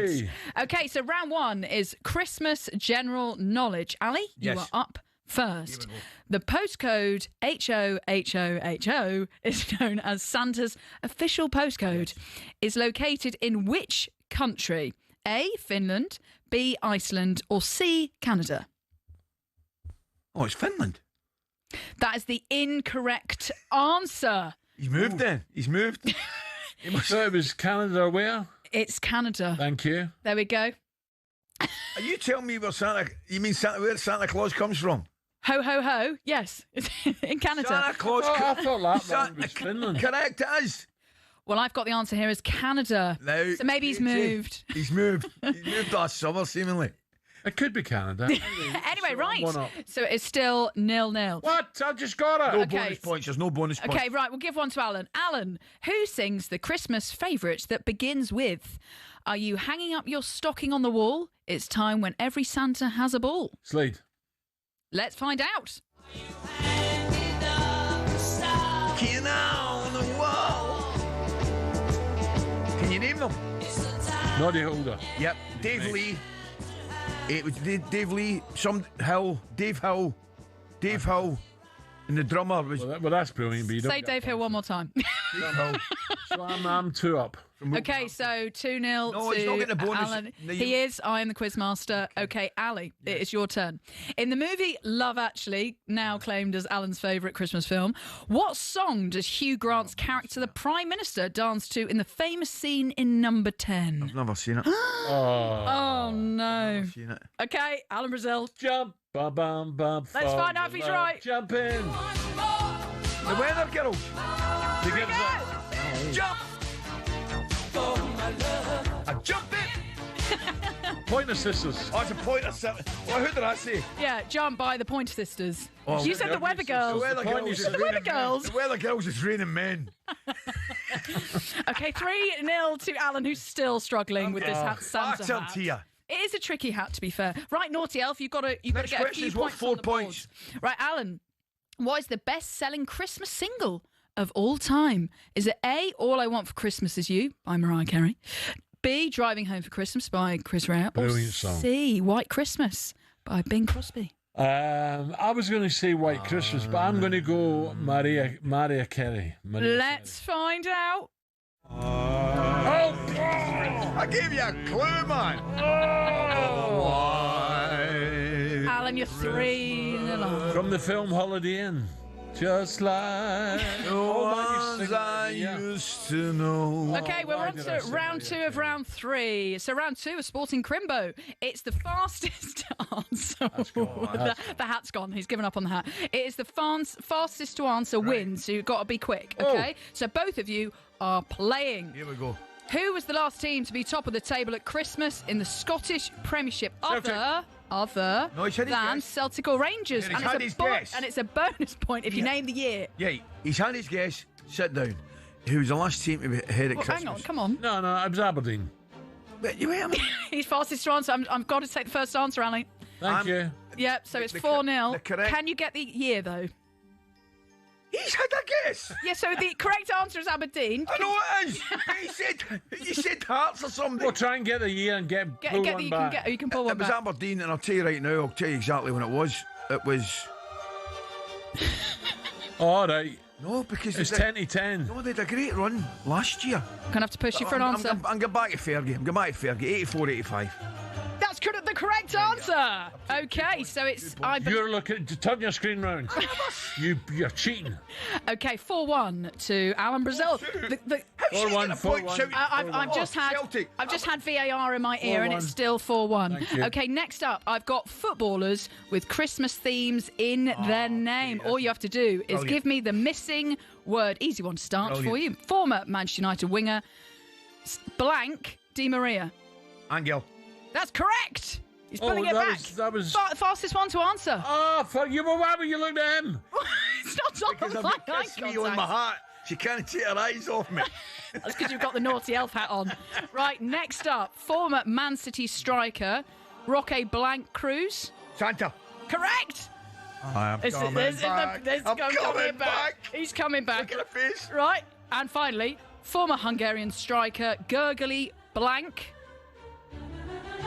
I think it's Gurgly Christmas. No. Gurgly Cracker. No. That would have been good, though. Gurgly Pudding. No. Nah, don't be stupid. Gurgly Present. I'll push you for an answer, Alan Brazil. Gurgly. Think of anything Christmassy. Pencil. Snow. No. Rudolph. Oh. Yeah.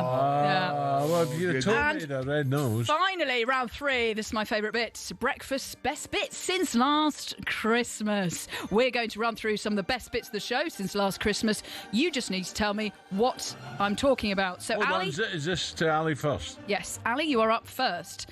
Alan went on an all-time rant at the start of the year after something was taken away from him. But what was it? A, custard creams, B, croissants, or C, his favourite latte? Come on. He loves a custard cream, man. He likes a croissant as well. No, the croissant's got removed. The croissant's got removed. Final answer, croissants. Let's find out. When you're up at 3:30 in the morning, I look forward to my croissants. And there's a fight in that kitchen because we've got Virgin Chilled, Virgin Radio, Talk Radio, Times Radio. They're all, as soon as the croissant man comes in, right, Ernie the baker comes in, whoosh, there's a fight in there. Maybe that's the problem. They don't like fights in the kitchen. But no one's going to fight for a pear and a banana for... Oh, God. So the correct answer was croissant, so it's now 4-4. What a comeback. Alan is fuming. Okay, so Alan, it's his question. This is getting very heated in the breakfast studio. Alan, Jamie O'Hara and Jason Cundy were somehow allowed to sit in for you and rave for one Friday. That was back in the summer. Flu epidemic. They were joined by Oasis frontman Noel Gallagher, who quizzed Jamie about claiming to be an Oasis superfan. But what did Jamie think a Wonderwall actually was? Is it A, an actual wall? Is it B, a cocktail? Or C, a place in Germany? Night. Ed, don't even think about telling them. What was the first one? This could be the greatest comeback A, of an all actual time. wall. Well, Jamie's thick, isn't he? So... Gonna have to push you for an answer. I'll go an actual wall. Aye. Let's find out. Out of order. Is an actual Wonderwall. Oh my God. Come on, Jay. What do you mean, come on? Come on, mate. Come on, Jay. It's like one of the most famous songs in the world. I know it's famous, but... What is it? It's a wall, isn't it?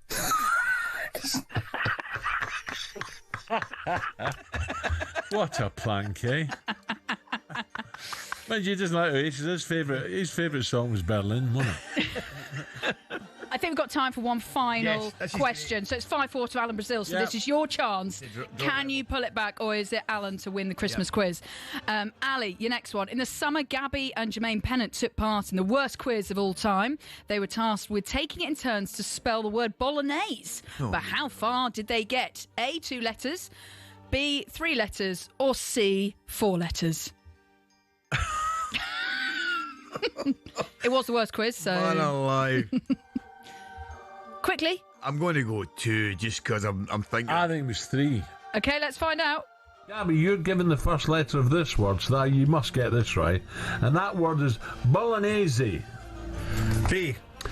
Jermaine. E. What? E. No, 1-0 to Gabby. Bolognese. Spaghetti bolognese. Oh, it's you. There's no come E on, you're making a word here. Bolo. Bolognese. There's no E in bolognese. So the correct answer is 2 letters, so it is a tie. 5-5. Yes, well done, Katie. 5-5. Enjoyed I never know. He went first. 5-5. It's Christmas time. We're all winners here. You're still smart over them flags, aren't you? You gave me a doing it, that. You did well. Well done. Katie, well well done done, for Katie, play. that Merry was great. Christmas, everyone. Absolutely. You, Katie, brilliant. Right, 8 o'clock on talkSPORT. Stay tuned because we're going to be bringing my top 5 Christmas tunes later in the show. But Rod Stewart, of course, join us at 9:15. Katie, thank you.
Corinthian Casuals are a team in the Combined Counties League Premier Division South. Despite that, they're one of the most important clubs in world football. Here's why.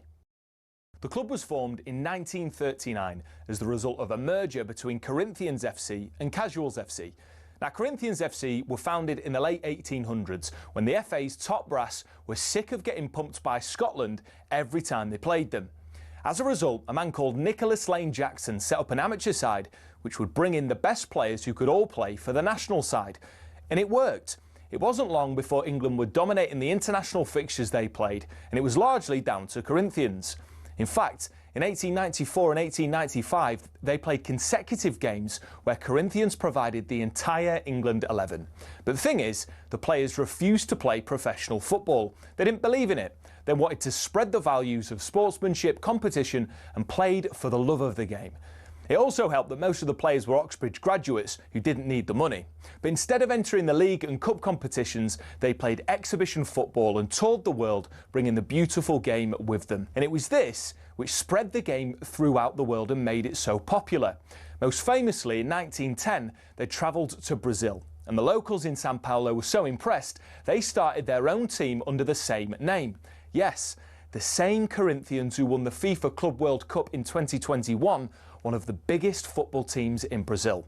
Now, they were global superstars, and despite not being professional, Corinthians drew in the crowds. Everybody wanted to play them, everybody wanted to watch them. So much so, they regularly played the winners of the FA Cup in what eventually became the Community Shield, winning most of the time. They actually inflicted Manchester United's worst defeat, 11-3, a record which still stands to this day. Now, fast forward to today, Corinthian casuals still don't pay their staff or players. The ethos of sportsmanship is still at the heart of everything that they do. And even though they're a side in the lower leagues, if you make the trip to King George's Field in Tolworth just off the A3, you'll most likely bump into Brazilian Corinthians fans who often make the pilgrimage across the globe just to watch their founding team play.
You must have seen that when he's given all that.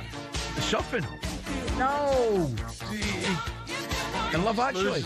Oh, it's brilliant. You must have seen that. You know, some I don't think I have. I don't think I've seen that. That's terrible, isn't it? Yeah. Well, that's something to look forward to, isn't it? But just by the way, I'm not having Santas from Canada. No, breaking news. That's right. No, definitely from Finland. So yeah, 5-4 to me. Finland, didn't it? 5-4 to me, mate. Away you go. It was. talkSPORT Breakfast with me, Brazil Ally McCoist, and our friends at Arnold Clark. Get the UK's best used car deals guaranteed. So much in the way for you this morning. We're going to be catching up with actor Big Gunner. Huge boxing fan as well, Jake Wood, back in EastEnders this week after more than 5 years off screen. How does that work? Well, he just takes a, what do you call it, as a sabbatical or something? Well, 5 year sabbatical? Oh, we just go away on holiday, maybe visiting family. I don't know. The right script writers put these things in. Celebrity chef and Chelsea fan Aldo Zilli is in the studio with a special What's he coming in? Brilliant. Yeah, panettone. I hope he's bringing a bit of that in. Beautiful. Oh, yeah. To celebrate his beloved Blues reaching the Carabao Cup semis, and Sir Rod is on to offer his brutally honest thoughts about Wilfred Nancy as the Celtic boss looks to avoid making it 4 defeats from his first 4 games in charge tonight. Oh, I hope he's won tonight. I don't think that's happened. Don't tell fibs. Look at him. Look at him, honestly. Surprised you not get an orange hat on. It's a bit strong. Now, though, this man's all over the back pages. It's not a good press for Manchester United. Hits it all to and scores a terrific goal. Manchester United are level, and it's Bruno Fernandes. How can people doubt this fella? I mean, what a wonderful free kick that is. He is a terrific player, and in dark days he has provided some light. He's a great lad, very good with people around the training ground, around the club. Do you think he gets a bit of unfair stick sometimes? Sometimes he does, but you know, with him the last 2 years he's been outstanding. Former United captain fantastic for me, Brian Robson there. Oh, yeah. Talking up the quality of Fernandes on and off the field. We don't see so much off the field, do we? But on the back page this morning's Sun, you'll see the headline, Brutal. The current skipper spoke to Portuguese broadcaster Channel 11. You work for them yet, Ali? Saying this on his decision to turn down Saudi. The club wanted me to leave. I have that in my head. That hurts me a little. More than hurting, it makes me sad. I'm a player they have nothing to criticise for. I'm always available. I give my maximum. Then you look around and you see players who don't value the club as much. One of the things I don't like about him is he throws his arms around. Right, but I'm with you, and I get that, and I accept that, and you're right. It's not a good look, but you cannot, in any way, shape or form, question his level of commitment to that club. I don't think. I think his commitment... I think it was it Henry we heard there, and the quote was, I've written it down, in the dark days, he was a ray of light. You know, probably overly dramatic, but it is factually correct. It is factually correct. He has been the one constant, I think. I think he's been, as I say, he said it himself there, he always turns up for his work. He scored some, by the way, what about the free kick at the other day there, Monday night?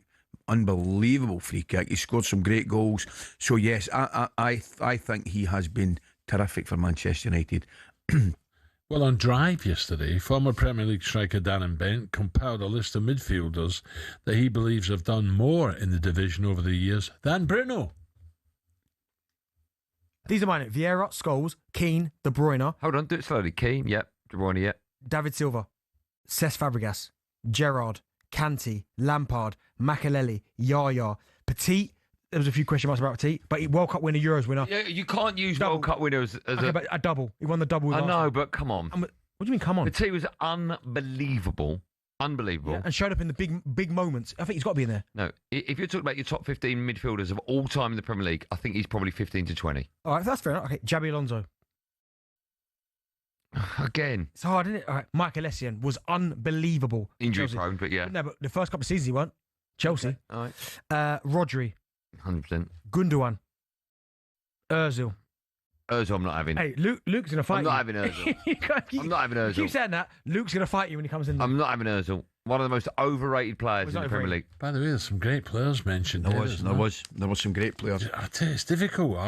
Where would you put Bruno? I don't know. I think he comes into the conversation with top 10. No, well, I wouldn't be top 10. No, you probably but he'd be around about there. He'd be around about there. Great international players. Yeah, you're talking. By the way, did I mention De Bruyne? You're talking. You've probably got 5 that are 5, 6, 7 that are automatic. I tell you, he's a good guy. I don't know if I was working with you, Alan, at the time. Manny Petit, brilliant. He's a top guy. Well, it shows you your memory. I was actually with him in Paris. And you and I have worked with him a couple of times. I meant in here, just the other day. Oh, sorry. But I've worked with him a couple of times in Paris when you've been down the line here. Brilliant lad, isn't he? And no scared to say... Oh, no. He fascinated me, actually, Manny Petit, when I was blaring away to him. Wasn't a PSG fan, he told me. That's exactly... He was born in northern France, wasn't he? Yeah, but that was the whole point. Particularly last year, you know, he said, obviously, getting rid of superstars, if you like, whether it was Neymar and Mbappe, probably Messi to a lesser degree. He always felt, a lot of people felt, if you weren't a PSG fan, he said there was a complete arrogance surrounding the club, right? He said... yeah, he did, yeah. He really did. But he said last couple of years with Luis Enrique, it's clear that he's done his best to rid the club of that image. With the players, with the team, with the way they're playing, whether it's Kvaratskhelia, Doué, you know, Vitinha, all those boys. He said, and now the vast majority of people in France like them, enjoy them, and want them to win the Champions League. And boy, did they do it in some style. It's amazing. And I can understand what he was saying. Here's one for you to ponder. 60 million quid he's just won from PSG and Mbappe. Does his form go off a bit now?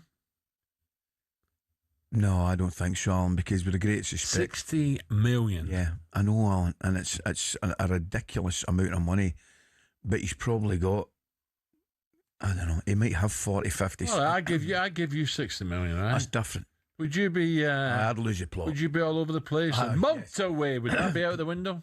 I would be. There's no getting away from it. You give me 60 million, I'd be all over the place. In fact, you wouldn't be seeing me for a while. But no, Viv might be off as well. I'll tell you something, no, mate. Bigger chance of that. Mbappe, I didn't know this, Alan. Mbappe, I only think, needs another couple of goals. We'll check up and get the exact figures to beat Ronaldo's amount of goals in 1 year for Real Madrid. For Real Madrid? Yes. No. 1 year. I don't know how many I don't know what Ronaldo's record is in 1 year, whether it's 45, 50, whatever it may be. We'll check it out and give the full details. But Mbappe is really, really close to beating it. Wow.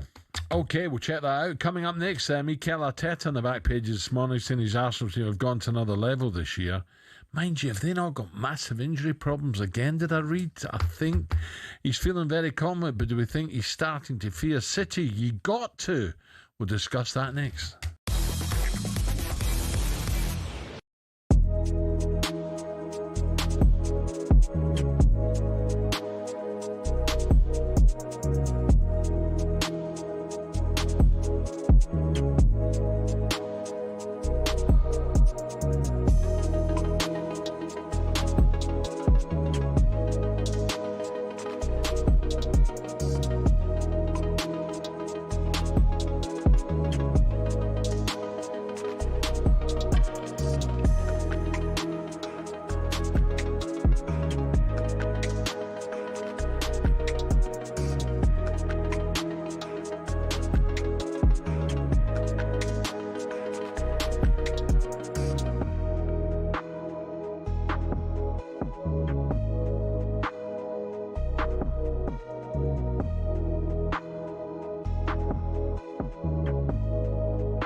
It's the most wonderful time of the year,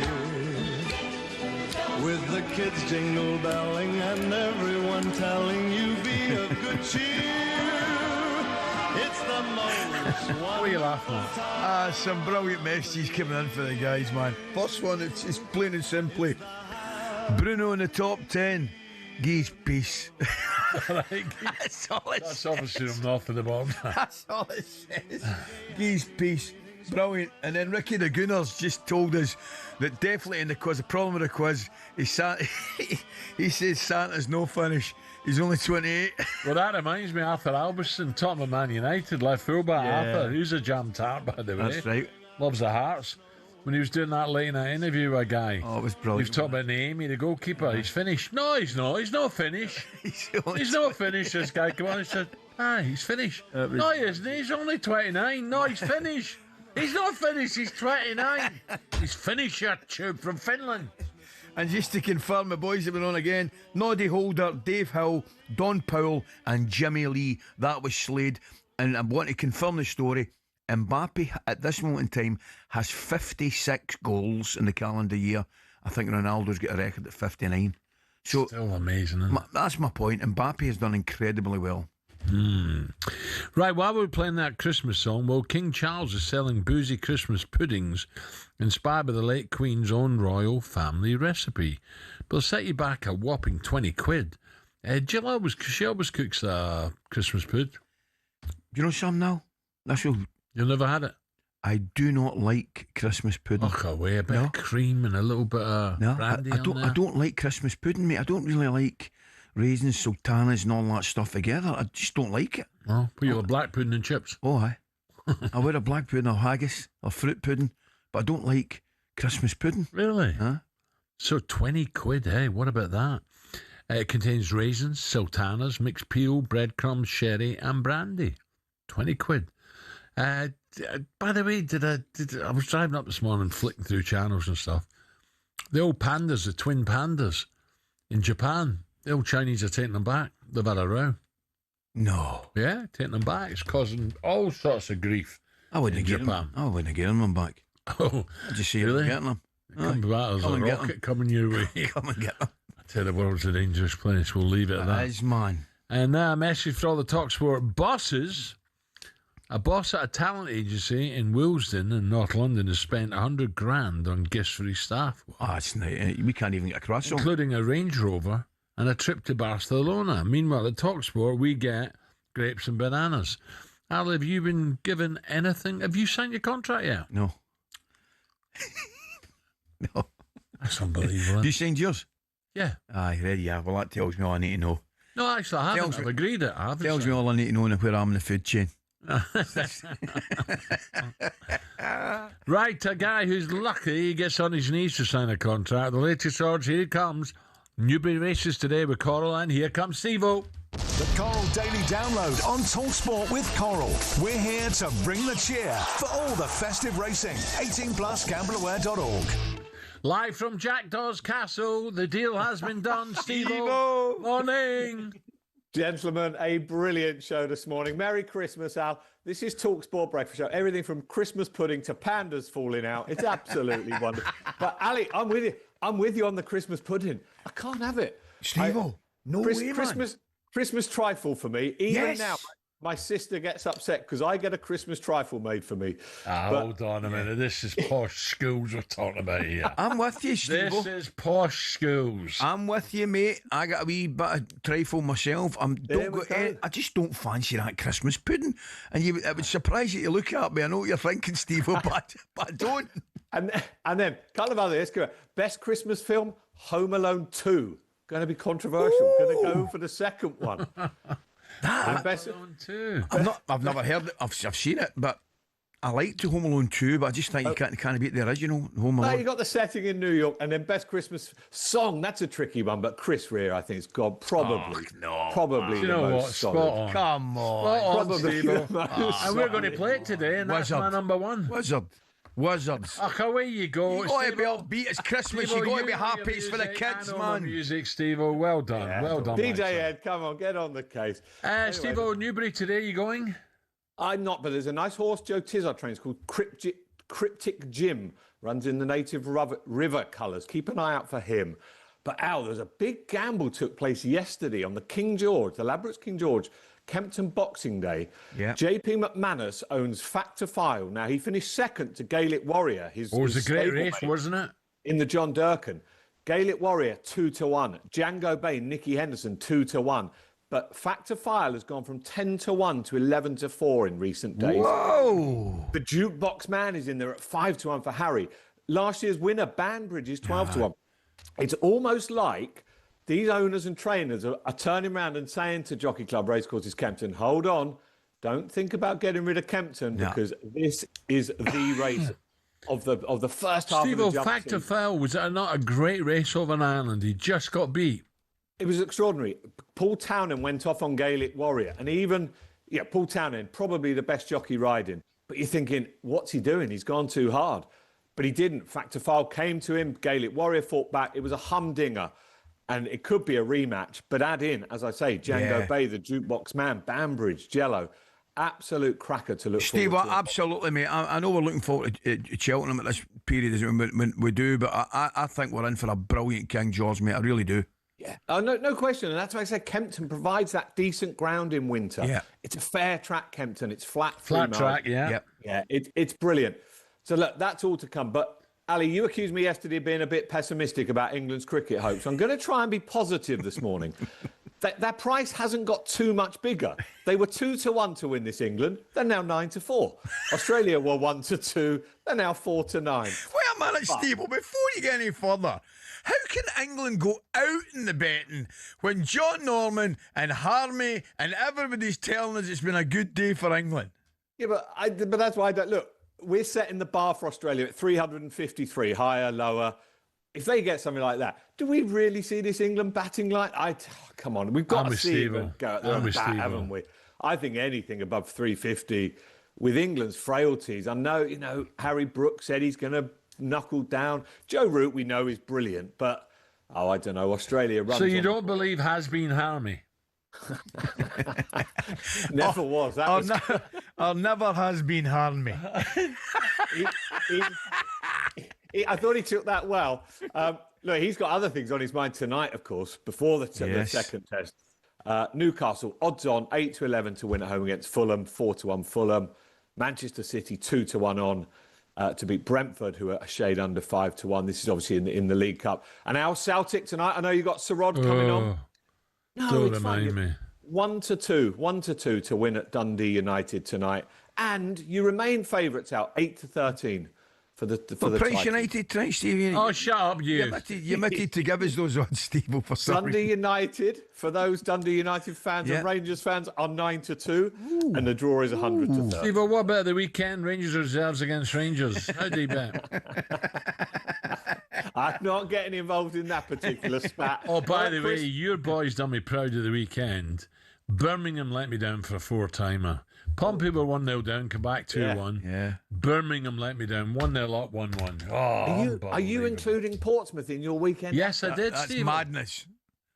Ali, that is madness. But listen, we were 1-0 down, so we needed it because it's taken us 1 point out of the relegation zone. But Derby up next, so yeah, God, you're a braver man than I am, Al. Steve, any thoughts of Cheltenham coming up? Anything new happening? It's going to be great, Al. There's lots of great racing before then, including the long walk hurdle at Ascot this weekend, where Impostoir goes for Nicky Henderson. He could end up running at the Cheltenham Festival for sure. So, yeah, we'll get there, Al. Don't worry. Well, Steve, I'm in the Ligon on Sunday night, and hopefully I'll be getting up early Monday morning, won't I? I will see you sat by the fire as usual. What about Monday morning? I was sharing a cab up to Snows Hill. No, I don't have to get there quite as early as you do. Nice one, Steve-O. Thank you. Thank you, fellas. Dave Stevens from Coral there. As I look at the latest odds, all thanks to Coral. Coral, I've got to do this on the Monday. They cannot let it. It's tradition. Is there talk of it not happening? Oh, yeah. Simon Clare, yeah. Oh, dear. Honestly, old Scrooge. You think so? Yeah. Steve was up for it, Simon's not. Well, what are you getting up? There's no point in you getting up on the Sunday then if it's not on. I know. Well, I know I'm. I love that Sunday there by the fire. It's beautiful. Well, if it's not on, that'll be me hosting for somewhere because you'll not be doing it then. On the Monday. Oh, did I not tell you that? Right, that was a good. The latest odds with Coral. Factor foul. Wow. JP, when the money's down, he's a very clever man. 18 plus gamblerware.org. Coming up with ton of attention to boxing. What on earth can we expect from AJ against Jake Paul? The Coral Daily Download on talkSPORT with Coral. We're here to bring the cheer for all the festive racing. 18 plus gamblerware.org.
It's not often you associate fan power with Chelsea Football Club, but one of the shining examples of it lies with a group called the Chelsea Pitch Owners.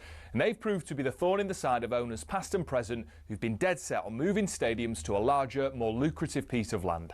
Essentially, the supporters group holds the freehold to the land on which Stamford Bridge sits. Former owner Ken Bates set it up at a time where some unruly property developers tried to evict the club from their ground.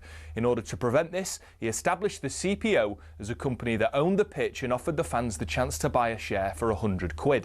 As well as that, they also own the rights to the name Chelsea Football Club, so if any owner wants to take them elsewhere, they can't be called Chelsea without the approval from the CPO. Now in 2011, Roman Abramovich tried and failed to move them away from Stamford Bridge, and this has set a precedent for Todd Bowley and the current power brokers at Chelsea.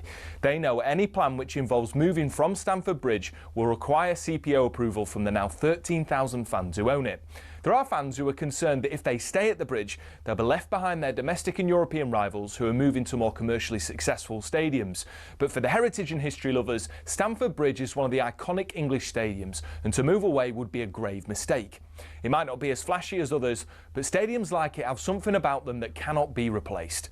One thing's for sure, if Bowley wants to take Chelsea away from their home, he'll have to go through the CPO first.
Right, 8:36, talkSPORT breakfast with me and Ally McCoist and the Arnold Clark app.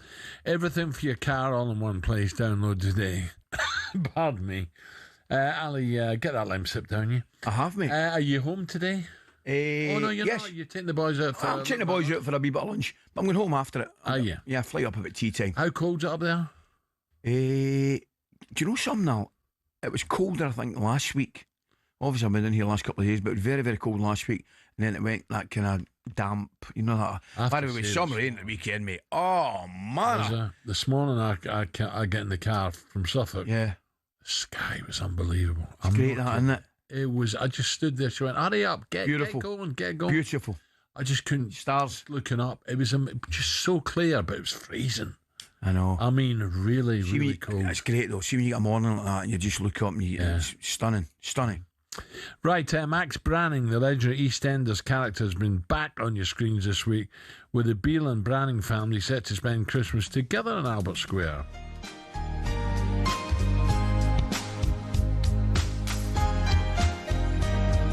And Jake Wood plays Max. What? Well, I'm going to ask you the very question. And it's this.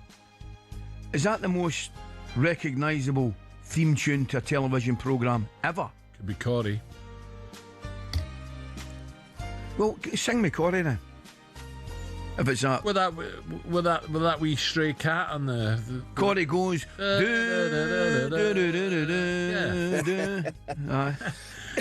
Well, let's ask a man who would know. Jake Wood plays Max. I'd like to say the huge Arsenal and boxing fan joins us now. Jake, I know you're down to see EastEnders, but I've got a feeling it's Corey. Jake, what do you think? It's a good question, isn't it? Good morning, boys. How are you? Great, mate. Alan, you've lost the plot. What are you talking about the starry sky for and all that? What's going on? I think this cold has got to your head, mate. It has got my head. You need a hat on as well. I've got your cold, Alan. I've been filming outside as well. It's freezing out there, yeah. So, long day. Talk about theme tunes. Would it be Corey be older than EastEnders? Oh, I think it's older than EastEnders. I'm not sure it's more recognisable, though. It is, yes. EastEnders celebrated 40 years this year, and I think Corey's up to about 115, and something like that. And there was Crossroads, and then there was Crossroads. If you sing me the Crossroads one, I'll chuck it. There's no way you can sing me the Meg Mortimer, Sandy Richardson. Was it Benny? Benny, wasn't it? Benny with the wee bonnet. You're right. By the way, we've got a couple of Bennies in here. Don't worry about that. And then you had Neighbours. Was it Neighbours? Nah, you're lowering the tone. He's lowering the tone now, Jake. Jake, tell me, what's it like, mate? Back on set? How's everything going? Oh, it's beautiful, Ali. Really beautiful to be back, mate. I had a 5-year break. Why? Why? 5-year break? Why? I was there 15 years, boys. It's not like your job where you do a couple of hours in the morning and then you go and play golf the rest of the day. You know what I mean? It's long hours. We're in a soap. I did 15 years. And then, I just reacquainted myself with the family again, which is lovely to have that time. And they kept the door open for me. And Max Branning is fully back, mate. He was back on screen last night. Brilliant. Obviously, he's back for Christmas. He always ruins Christmas for everyone in Wolford. And we've got a really good one this year. The scripts are fab. And then we're building up to a new year this year is just going to be absolutely... they've done an amazing thing. They've jumped forward a whole year. So you've got a whole episode on New Year's Day, which is a whole year ahead. So there's so much happening there. Yeah, do you know what? Every time I think EastEnders, poor old Tom Water used to work here. I used to lovely boy he was. Morning, Lofty. Ow. Don't call me Lofty. I couldn't resist. I couldn't help. No, mate. He'd be sick of the sight of you. See, you've touched on it. You touched on it, Jake. We always got a Christmas classic. We're set for the same. Yeah, this year's good. You've got loads of other stuff going on. All the other families, the Slaters, of course, Mitchells, but then you've got the Brannings and the Beales. They come together on Christmas Day, and as we know, they all hate each other anyway. So it's never gonna run smoothly. There's fireworks. There's loads of secrets that have been happening while Max has been away. He's got a daughter that he doesn't know about. He might find out about it. All the family's been keeping it a secret, Ali. So he's not going to be happy about that. Magic, mate. We'll have to see what happens there. But yeah. It's just brilliant to be back. I had a couple of meetings with them. They outlined all the stories going forward, and it's just a great team there at the moment. It's like what you guys do. You guys are the tip of the iceberg, but the team that you've got behind you, and we're the same on EastEnders, mate. There's about 500 people there, and they're all on fire at the moment. The show's in a great place. Jake, before we got on to boxing, because you love it, the Arsenal, you must be a bit concerned. City coming with Haaland. Unbelievable. He's just, everything he's hitting is flying in now. Yeah, and Foden as well. He's come good, isn't he? They're hitting they're hitting a bit of form, aren't they? And they've not been playing great, but they're still hanging on to Arsenal's coattails, aren't they? So that's a bit of a worry, if I'm honest. We've had a tricky little bit of time with the injuries we've had. Obviously, Gabby, Saliba, then Mosquera came in, then he went out, and all of a sudden we had Norgard playing centre back, which was I've never seen that before. He did an amazing job. I think Arteta's been brilliant in this little period to see us through. Hopefully, we'll start getting them players back, and they'll all start firing. I want Gyökeres to start. I really want him to hit a bit of form. He hasn't quite sort of clicked yet for me. But then again, he's had a little injury, so we'll see how we go. But I think we're in a good position to push forward through Christmas and into next year. I think if we can keep driving, keep at the front, those boys can soak up the pressure. I've got no doubt. I think finishing second last few years as well has actually done us good. I think it's like they know what it's like to come up short, and I think it's given them that little bit of steel. And I like it. I'm liking what I'm seeing at the moment. Although Wolves on Saturday wasn't great. I think they just looked tired. They played in Europe, didn't they? Played well, but didn't get back till later. They catch up, Jake. There's so many games now. And how would you have fared, Alan, in the back in with all these games? Oh, he'd have struggled. I'll take it. Allow me to answer that, Jake. Allow me to answer that. He'd have struggled, mate. Yeah, but the difference was, Jake, I played in ploughed fields and people in the first 10 minutes try to assassinate you. Yeah, 100%. You would have loved it now, wouldn't you, with that grass and all that? Oh, Ali, you're going to talk boxing. I was going to talk boxing. I'm moving on to Friday straight away. Before we move on to some serious boxing, Jake. And it's obviously Jake Paul against AJ. I was saying to Big Alan, and I were talking about it. I'll be honest with you, mate, I don't really like and I don't really enjoy these fights. But in the interest, I just think in the interests of boxing, surely AJ is under that much pressure. He has to deal with business very early. I agree with you, Ali. I'm not a fan of these. I'm not a fan of where boxing is at the moment. I'm a huge boxing fan. To be honest, I think the boxing that I enjoy, probably the boxing that you enjoy, where people work way up through the levels. Yes. You might have had 15, 20 fights before you get to a British title. Yeah.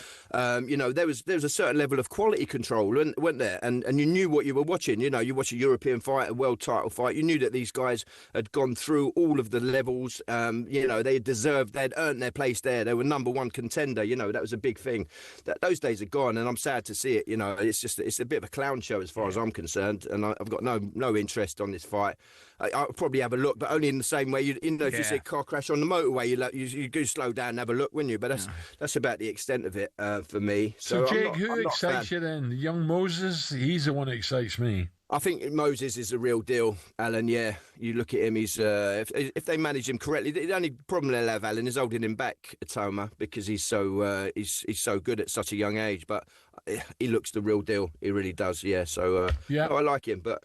I don't know, but we'll probably see him fighting KSI next week. Do you know what I mean? Hey, Jake, listen, have a great Christmas. We'll be watching. Great to see you, mate. Have a great time, mate. Top class, Jake. Cheers, boys. Brilliant, Jake Wood there. Great. But they do have to put the hours in, them boys, don't they? Oh, they do. I mean, Were you having to do like 8-9 takes for? Done a bit of acting myself. I know with Robert Duvall. When I work with Bobby, I mean, it's a tougher gig than you think, I mean, it's a tougher gig. Tom and Jerry. Let's look ahead to the next hour of the show with Travis Perkins. Superstar Breakfast preview on talkSPORT with Benchmarks Kitchens and Joinery.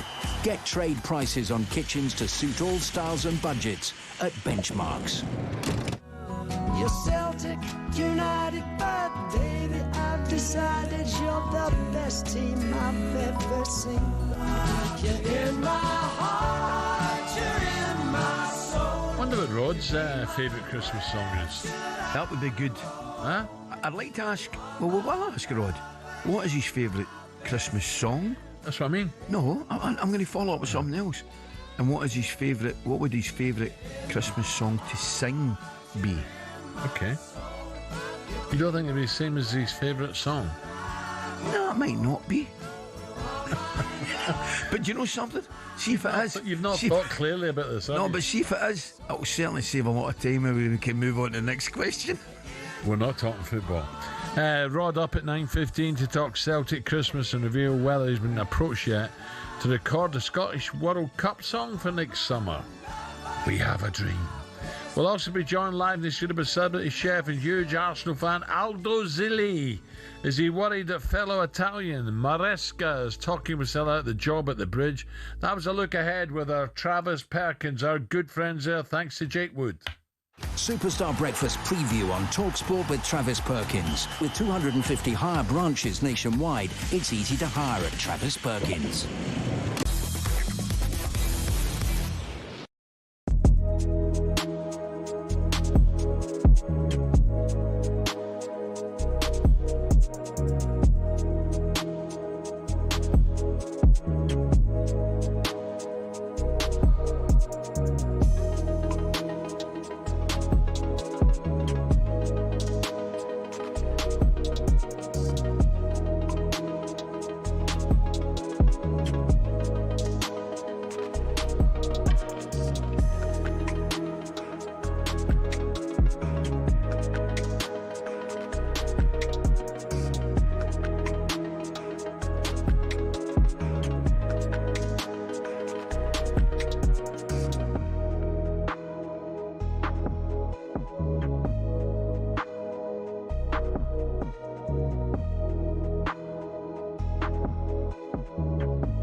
.51, Alan Brazil and Ally McCoist. You're just waking up, you missed a cracking first day of the third Ashes test from Adelaide.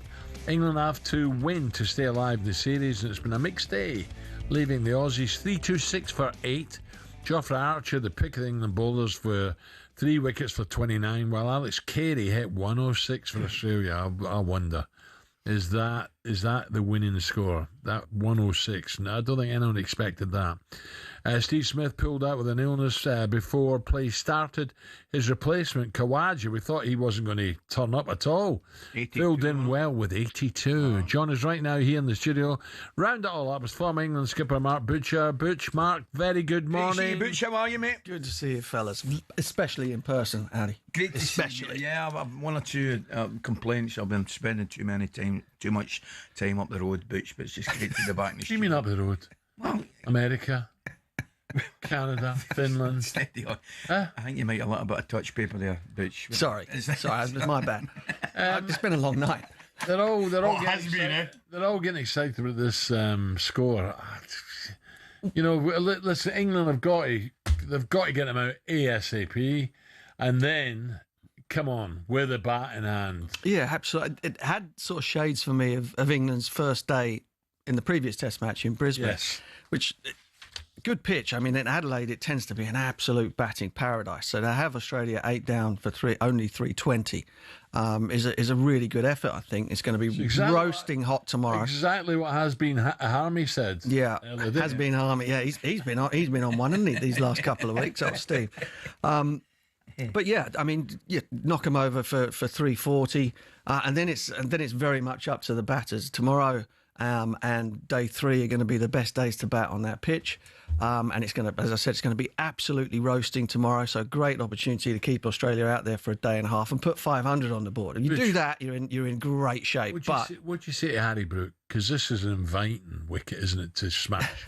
What'd you say to him before he goes out? I mean, he's now got it into his own head that he's going to have to, that he needs to rein it back a little bit. I think basically you just play the situation as it presents itself. I think one of the criticisms of the way that England in general have played, not just Harry Brook, is that sometimes they kind of they leap 4 or 5 steps ahead of where the game is at that particular moment.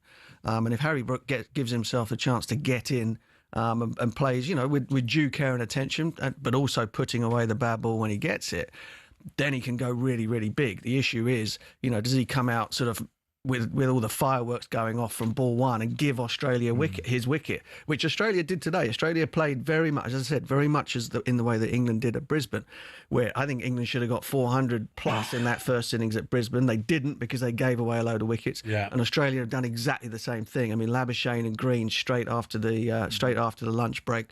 Khawaja got himself in, got himself out. Even Carey, to an extent, after making the 100. Sort of gave his wicket away. So England got a few gifts. Geoffrey Archer was brilliant.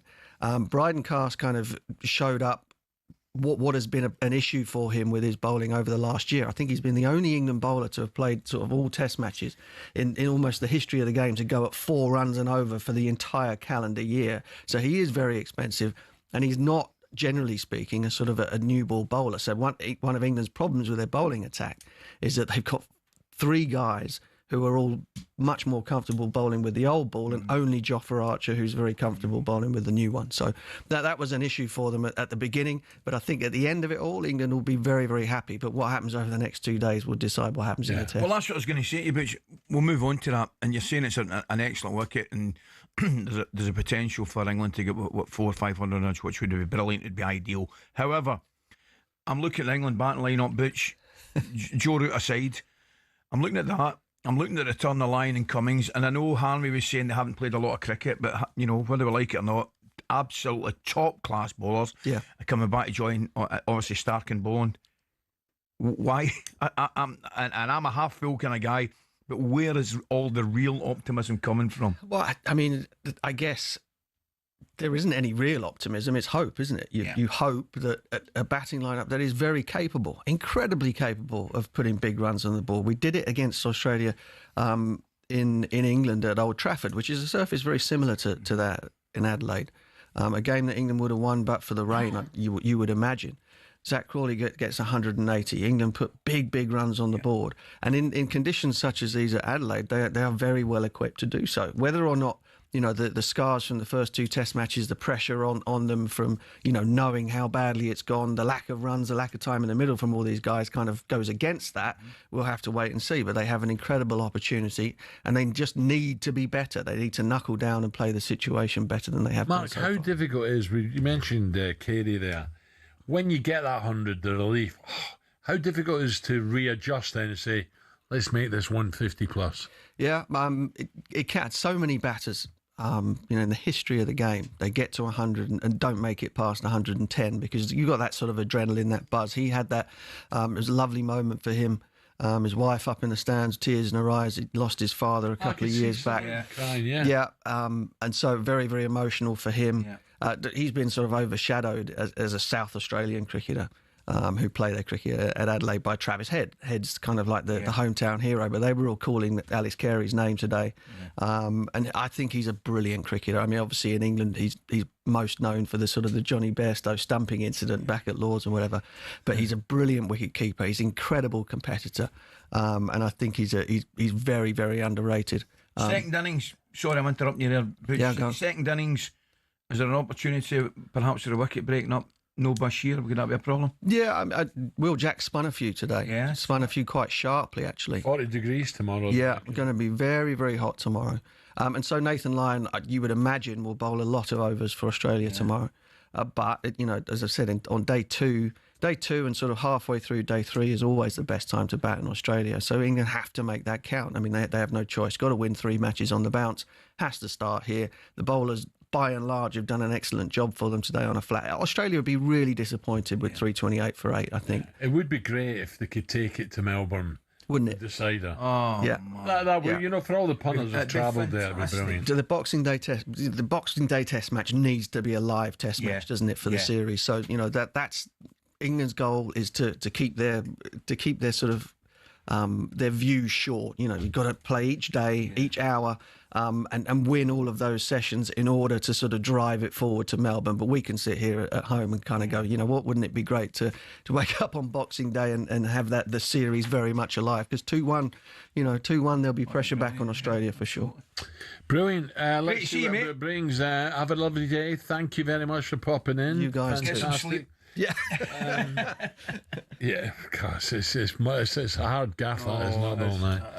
Old has-been Harry looked really tired, didn't he? Army. He'll kill me for that. He will. And he'll be watching the football tonight as well, won't he? He'll watch a bit of Newcastle for sure. Oh, dear. Right, Mark Butcher there. So coming up, Aldo Zilli and Sir Rod Stewart coming up. Is that a good score today? We'll find out tomorrow.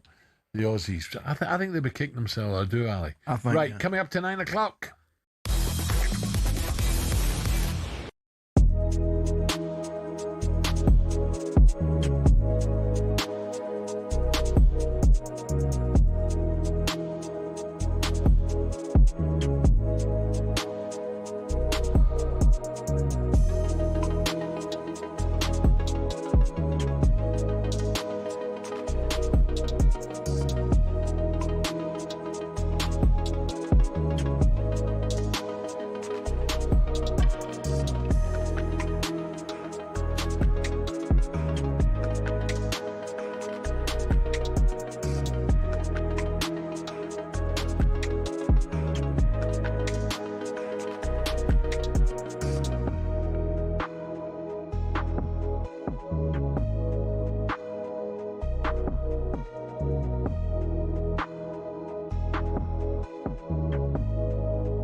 Thomas Tuchel's busy trying to bring glory back to England for the first time since '66.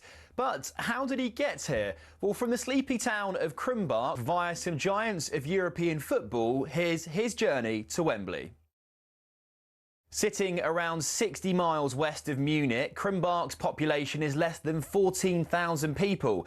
But Tuchel's friends there remember a boy whose ambitions lay far beyond the Bavarian community. His will to win was evident early. Tuchel often captained his youth football teams, and his school side lifted the national German football trophy in 1987. The sport took the young defender on a whistle-stop tour of South Germany, from Augsburg to Stuttgart and then Ulm. A knee injury ended his playing career at the age of 25, though. Tuchel accepted his first coaching role in the Stuttgart youth setup in 2000, hired by none other than Ralf Rangnick. Under Tuchel's stewardship, the club's under-19s won their league title in 2005. But Stuttgart chose not to renew his contract, feeling Tuchel had an abrasive personality. He went on to manage Augsburg's second team before spending 5 years at the helm at Mainz. He then followed in Jurgen Klopp's footsteps and moved from Mainz to Dortmund. Here, Tuchel secured his first major silverware, the German Cup, in 2017. 8 more major trophies came next for Tuchel in just 5 glorious seasons. He won 2 Ligue 1 titles and a pair of domestic cups as PSG boss. At Chelsea, he famously lifted the Champions League as well as a Super Cup and a Club World Cup, and he also bagged a Bundesliga at Bayern Munich. And then, 4 months after leaving Bayern, Tuchel was unveiled as England's new manager. I always wanted to come back to England. That was my big goal. I have the best memories of the country, of the league and of the players, the attitude towards the game, the attitudes from the supporters. Well, here's hoping Tuchel can finally drag England over the line at a major tournament.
Okay, 9:05. This is talkSPORT Breakfast with me, Brazil Ally McCoist, and our friends at Arnold Clark. Get the UK's best used car deals guaranteed, and there's still to come before 10.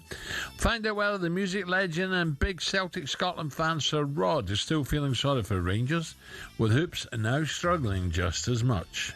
For the first time, Alan, and you and I must feel sorry for a little bit sorry for the Rangers fans, because they're still coughing up money, going and seeing them. It's pretty bleak over at Ibrox. Could Wilfred Nancy allow a rubbish Rangers to overtake Celtic? All that to come shortly. Now, though, Chelsea get through a tricky tie in South Wales last night. Chelsea are into the semi-finals of the League Cup, and Enzo Maresca's team have seen their substitutes come on and save them really in the second half. 2 late goals, one from Pedro Neto, the other from Alejandro Garnacho, sending Chelsea back to West London with a 3-1 victory. They are the first team into the hat for the last 4, but what a valiant effort from League One Cardiff City.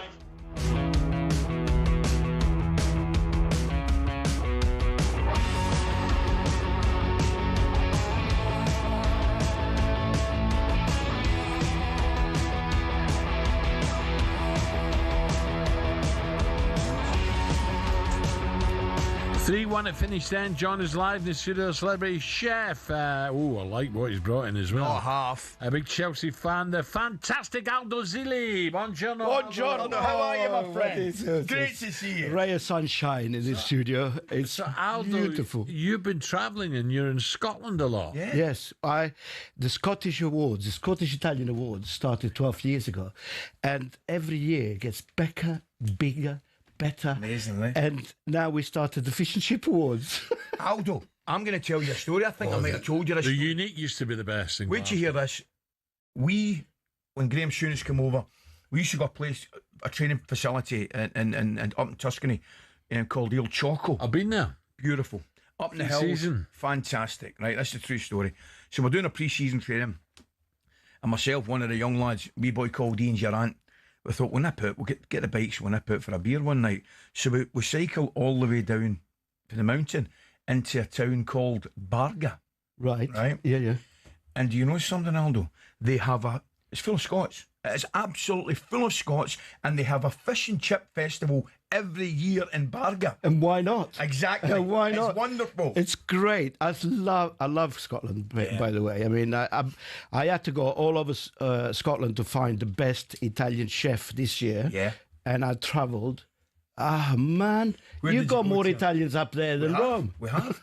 Glasgow's And by the way, here's a story for you. Just on that. Sorry, Aldo. I'll be brief. Oh, no, that's all right. Talking about Chocos, I was there with the Swiss team. We then played Pisa. Pisa. Right? We That's went where to you the fly League into. Tower. You fly into Pisa. Have a guess who I played against? Paul Elliott. And I said to Bobby Robson, you want to have a look at this guy? Paul Elliott, that's right. He played with Pisa. And he ended up in the Celtic. And he ended up in the England squad. Unbelievable. And I was there. It's a stunning Choco. part. It's a stunning part of the world. So after the success of 12 years of the Italian Awards, we're now bringing them to London because it's so successful. right? We're bringing them to the UK. That's So fantastic. it's great. So that's what I'll be doing next year. But I think we want to touch on last night, don't we? Hold on, are Italy, have they made it to the No. finals yet? No. I wasn't going to bring up Aldo, but what is going on here? Oh, dear. I was going to let you away with that, Aldo, but that's poor, my friend there. I think we better leave that alone for the time. But it is amazing, I'm isn't it? bracing myself. It's Isn't it amazing? Crazy. I was sitting down, I had a wee sit down, Aldo, with Gianfranco Zola, maybe about 10 days ago, and I was asking him about it, what the problem is right now with the Azzurri, with the national team. And he just says they're having a dearth of talent, because was it Norway? Norway gave them 4-1. Haaland got a hat-trick. Well, we haven't got any Italian players that play for the Serie A. But no youngsters coming through. No youngsters coming through. I mean, Fabregas is doing a great job in Como. Absolutely. And that's where my son was. And, apart from a few managers, everybody wants to buy finished players, like your boy from Scotland. Aldo, did you get to the lakes much? Yes. Yeah, I used to. Garda. I've been to the other one. It begins with M. Lake Maggiore. Maggiore. I've just been there. I've not done Como. Como is amazing. Amazing. Would that be your favourite part of Italy? Go out of season. Sorry? Would that be your favourite part of Italy? No, I'm from the south, so the north for me is like Yeah. No, they're not the same as us. But UNESCO now, we won the UNESCO. The Italian food has been recognised. Italian food and Italian style basically has been recognised in the UNESCO, the Education Scientific Culture Organization, which is incredible for us. After 45, it started in 1945, so it's a big thing for Italy this year. We're all celebrating, hence the fact I brought you some panettone. There's three different ones there, and some capri limoncello. Wonderful. just to go with it. You brought it to the right place. Of course, it's not gonna go to waste. What about Chelsea? You got to be delighted the way it's going. Well, yeah, I am and I'm not. It's the consistency that I'm worried about. Yeah. I mean, last night, it just shows you that the team we played the first half, they weren't better than Cardiff. Yeah, I mean it's worrying, isn't it? All these players we've got. Yes, great. We had to call the artillery in the second half, and luckily Garnacho misses a lot, and last night he didn't. But it's a worry only because of the ups and downs. I think Moresco is having a bit of an issue with the. Well, they had the wee fallout, didn't they? But it's amazing, with the Aldo, sporting because director or someone. I was at Manchester City against, I think it might have been Leverkusen anyway, and Pep did the exact same thing, changed 10 players, and they get found out, mate. They get absolutely found out. Yeah. So maybe, maybe it's just a wee wake-up call. You think, maybe my strength and depth isn't just as strong as I thought it would be. Yeah. Aldo, tell me, in London at the moment, is it busy? Are the restaurants? Are people a bit wary? What's happening? It's not been the same as Christmas as it normally is. It normally starts early. Yeah. Like end of November. This year it's more like the last 2 weeks rush. Spend as little as possible. If you have a restaurant that people can afford, then you're going to be busy, but you have to give quality. Running a restaurant now is tougher than. I mean, I've been in this game for 50 years. I've been in this country for 50 years, and I've been in the industry for 40. So I've seen it all up and downs, and coming and going. It's been very, very, very difficult, and it's gonna not getting any better. You the one you're in now. You're not in a new one, newish one. I am a free agent at the moment, so I've hung up my jacket for a little bit. I'm concentrating on finding a new Aldo Zilli. We're finding new chefs next year, and we're going to do the awards, and we're going around the country because of the Italian UNESCO. Get one in Glasgow. There's lots of Italians in Glasgow. Well, that's what we normally do. Yeah. We normally do it in Glasgow. Yeah, Glasgow is crazy for Italian food. Absolutely. And I've just reading that book that I've just given you with Daxiana, the bed people, recipes to sleep. Wow. The recipes to sleep better. So that book is very useful to have at home. So a little bit of pasta and listen to Ali for half an hour. It's all about siesta in the afternoon, isn't it, Ali? Can I just say one thing? I feel like I want to pinch myself because you are in my car, in my ears. Is that right? That's wonderful. Like it is for millions of people every morning. That's but brilliant. I feel so blessed this morning just to be here with you two guys. Do you know something, Aldo? It's so good to see you. And I'm going to tell you a quick story because you talk about the difference. You said you're from the south, right? Well, in defence of the north, I was sitting down with Carlo Ancelotti for a wee chat about 2 weeks ago, so I was blethering away. And I said to him, Carlo, I said, anytime we see you, I said, you always look cool, calm and collected. You're in control of everything. I said, a couple of players I played with and against. I said, I played with Gattuso, right? And I said, I played against Di Canio and many, many times.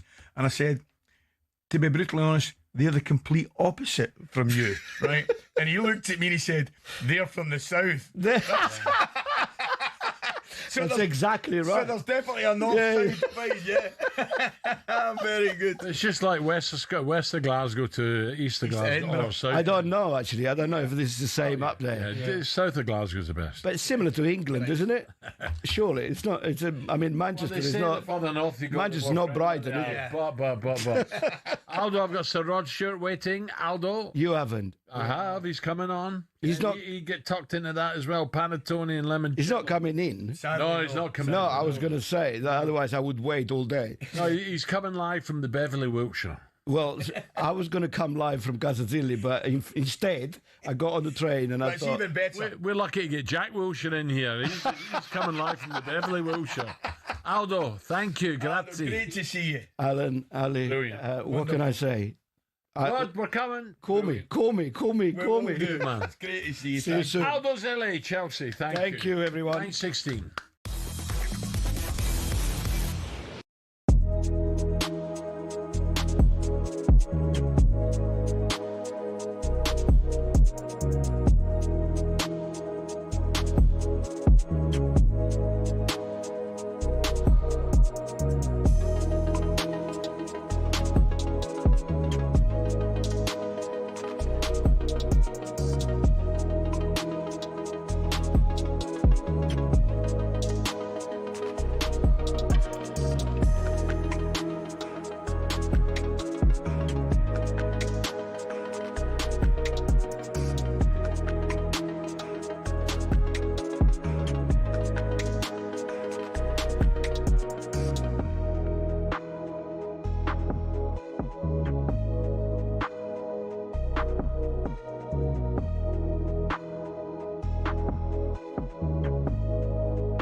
is frightful, but the fire is so delightful.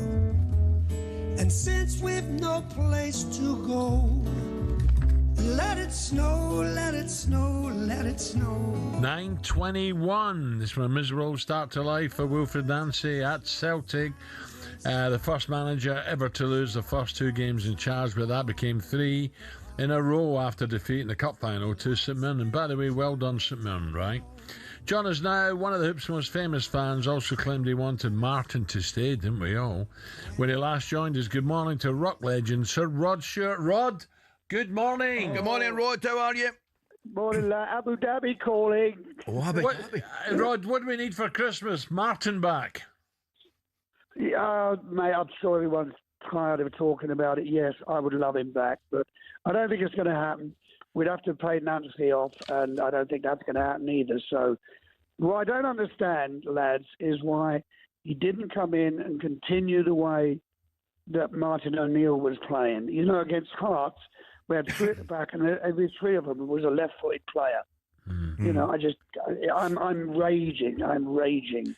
Rod, I take your point, mate, but even before that, I mean, I can't understand the decision not to keep Martin till at least the end of the season? Because I'm looking at the relationship, which is obviously frayed between the board and the supporters. We saw the AGM. So if you're taking that into account, surely the board want a bit of stability. And I've said it before, Martin is miles more and miles better than stability, but he certainly gives you that as well. Yeah, he's so loved, and so he's also a gentleman. Yeah, and he talks well. I mean, I don't want to run this Nancy guy down because I don't know him, but I see him in interviews and I can't quite understand what he's saying. And I think if he talks to the players like that, they certainly don't know what he's talking about. So there's a breakdown there for a start. But listen, we got to get over tonight, Ali, I bet you hope you think we lose tonight, don't you? No, Rod, you kidding me on? Yeah, don't you worry about it. I'm very open-minded. Yeah. I'm very open-minded about these things, Rod. This is an Arab here today. Rod, I've got my Dundee United strip on as we speak, mate. Yeah. My man. So, Rod, Martin actually joined talkSPORT on Monday. I don't know if you heard this one. And your question about whether he would have stayed as a Celtic boss was put to him. Have a quick listen. Fast, yes, I would have done. Yeah. Yeah, you would have done. Are you in any way disappointed you weren't asked? No. Okay. We'll squeeze more out of him in the coming minutes, Simon. He is.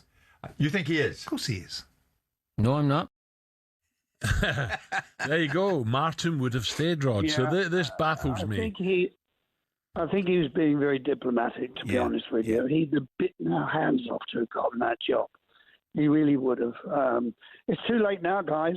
As I said, I don't think we can't just get rid of this guy by tomorrow. I mean, I don't know if we lose tonight, I don't know what's going to happen. There'll be riots in our part of Glasgow, I've never known in my life Celtic fans to leave in droves like they have done the last few games. Certainly the European game. Yeah. From Feyenoord away, Rod, you were there. From Feyenoord away to this. Unbelievable. Yeah. And what was the matter 2.5 weeks ago? We were on top of the world. Now we've crashed down. I don't know what to say, lads. I'm sitting here on the balcony feeding pigeons my breakfast. Rod, answer me this question then, Rod. I mean, there's obviously doom and gloom, right? And coming from a man that was in Budapest last week watching Rangers, there's certainly doom and gloom where I am at the moment. Do you think Hearts have got a realistic chance? Could they win it? Yeah, of course they could. If we carry on like we carry on, I think you could actually overtake us. I mean, no, Rod. I'll be up there for the old firm. I hope not. But Hearts, they've got a little bit of luck running for them, but they're playing some nice football. And St Mirren just bullied us at Hampton. Bullied us, mate. Men against boys. I hate that cliche, but that's the only way I could put it. Now, so you're on tour again, Rod. Scotland, you looking forward to the World Cup? Great draw for us. Yeah, I'm actually touring America during the World Cup. The only game I'm going to see is the first one against Haiti. I'm trying to move things about for the Brazilian game, but my concerts were booked up last year and sold last year, so I can't change much. Oh, but we're proud to be there. Yeah, never mind, mate. So, Rod, Christmas time coming up, very close now. You're a big Christmas man. Do you love it, all the family around? Yeah, we got a great big do on Saturday night at my house. Come, boys, if you want. Shit, maybe about 200 people. We have live bands, bagpipes, fireworks, everything. So all the kids are coming over. Oh, fantastic. Brilliant, Rod. Listen, here's a quick one for you, Rod, and you'll be the perfect man to ask this question. What would your favourite Christmas song be? The one you just played of mine? Yeah. Brilliant. Driving Home for Christmas is one of my favourites. Yes, and me. That's me. That's my best. That's my number one. Yeah. Yeah, that's my number one. Yeah, me too. Yeah. Is Kylie not going for number one this year or something? Did I hear? Have we got Ed? Yeah, have a listen to this. Listen up. Here we go.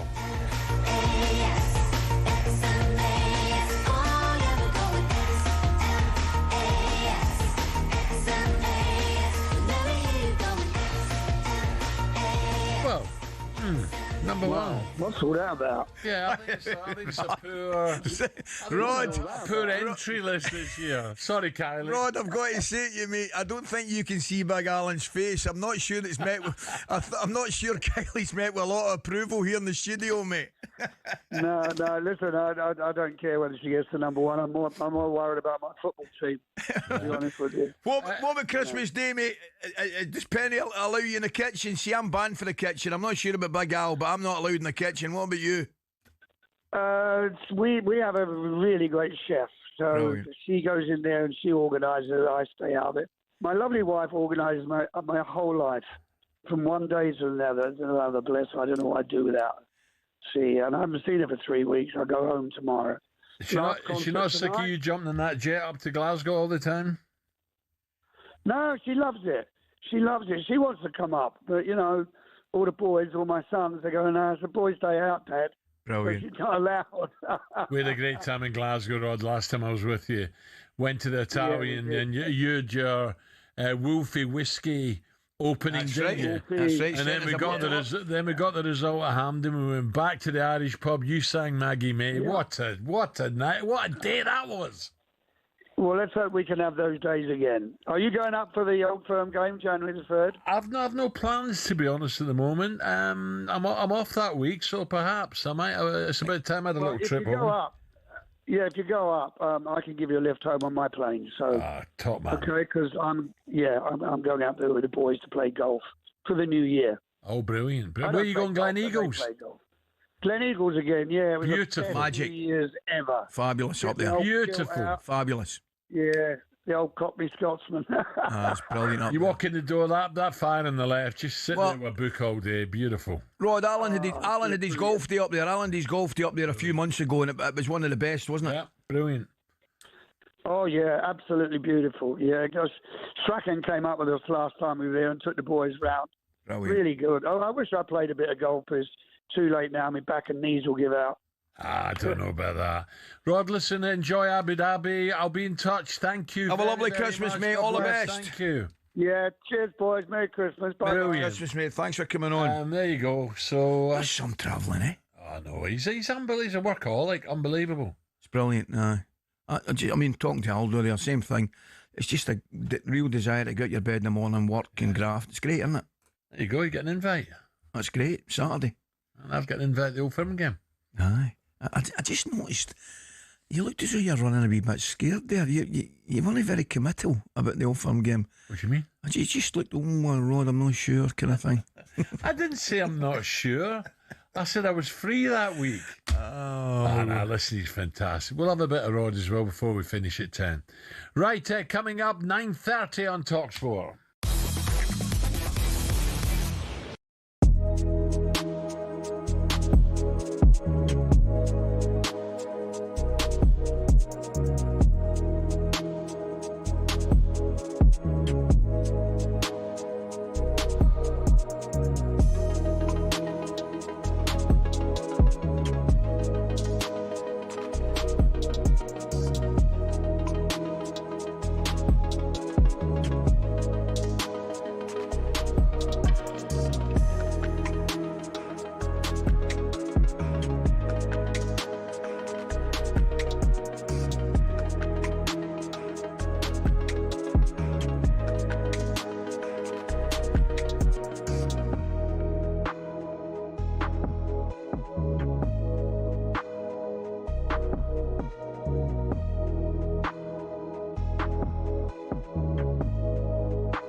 It's not often you associate fan power with Chelsea Football Club, but one of the shining examples of it lies with a group called the Chelsea Pitch Owners. And they've proved to be the thorn in the side of owners past and present who've been dead set on moving stadiums to a larger, more lucrative piece of land. Essentially, the supporters group holds the freehold to the land on which Stamford Bridge sits. Former owner Ken Bates set it up at a time where some unruly property developers tried to evict the club from their ground. In order to prevent this, he established the CPO as a company that owned the pitch and offered the fans the chance to buy a share for £100. As well as that, they also own the rights to the name Chelsea Football Club, so if any owner wants to take them elsewhere, they can't be called Chelsea without the approval from the CPO. Now, in 2011, Roman Abramovich tried and failed to move them away from Stamford Bridge, and this has set a precedent for Todd Bowley and the current power brokers at Chelsea. They know any plan which involves moving from Stamford Bridge will require CPO approval from the now 13,000 fans who own it. There are fans who are concerned that if they stay at the bridge, they'll be left behind their domestic and European rivals who are moving to more commercially successful stadiums. But for the heritage and history lovers, Stamford Bridge is one of the iconic English stadiums, and to move away would be a grave mistake. It might not be as flashy as others, but stadiums like it have something about them that cannot be replaced. One thing's for sure, if Bowley wants to take Chelsea away from their home, he'll have to go through the CPO first.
Okay, 25 minutes to 10 o'clock, and we've had some top guests. Well, we're not messing about this morning, lad, are we? Yes, Christmas special, Ali. Not messing about this morning, big fella. Say some guys have all the luck. Yeah.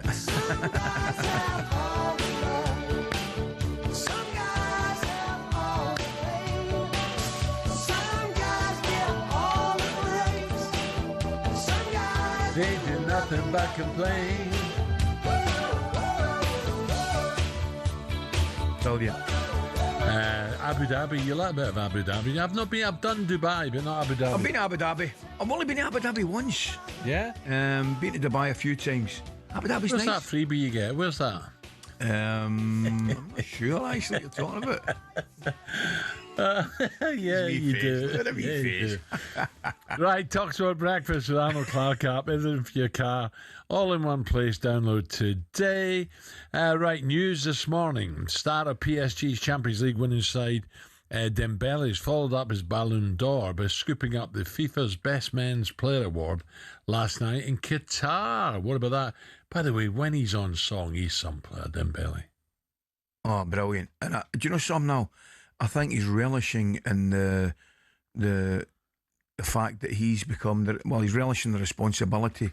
Correct. He's the big man. He's the big name. He's a big PSG. chief. Yeah, he's got rid of the other. I don't mean he's got rid of the other guys. The other guys have left, and he's loving and thriving in the responsibility. And by the way, they are still the team to beat in the Champions League. Now we go. I think so. When we get into the knockout, they're the team to beat. I think so. In knockout stages, yeah. Right, so this is, just give you it again, this is FIFA's Best Men's Player Award last night.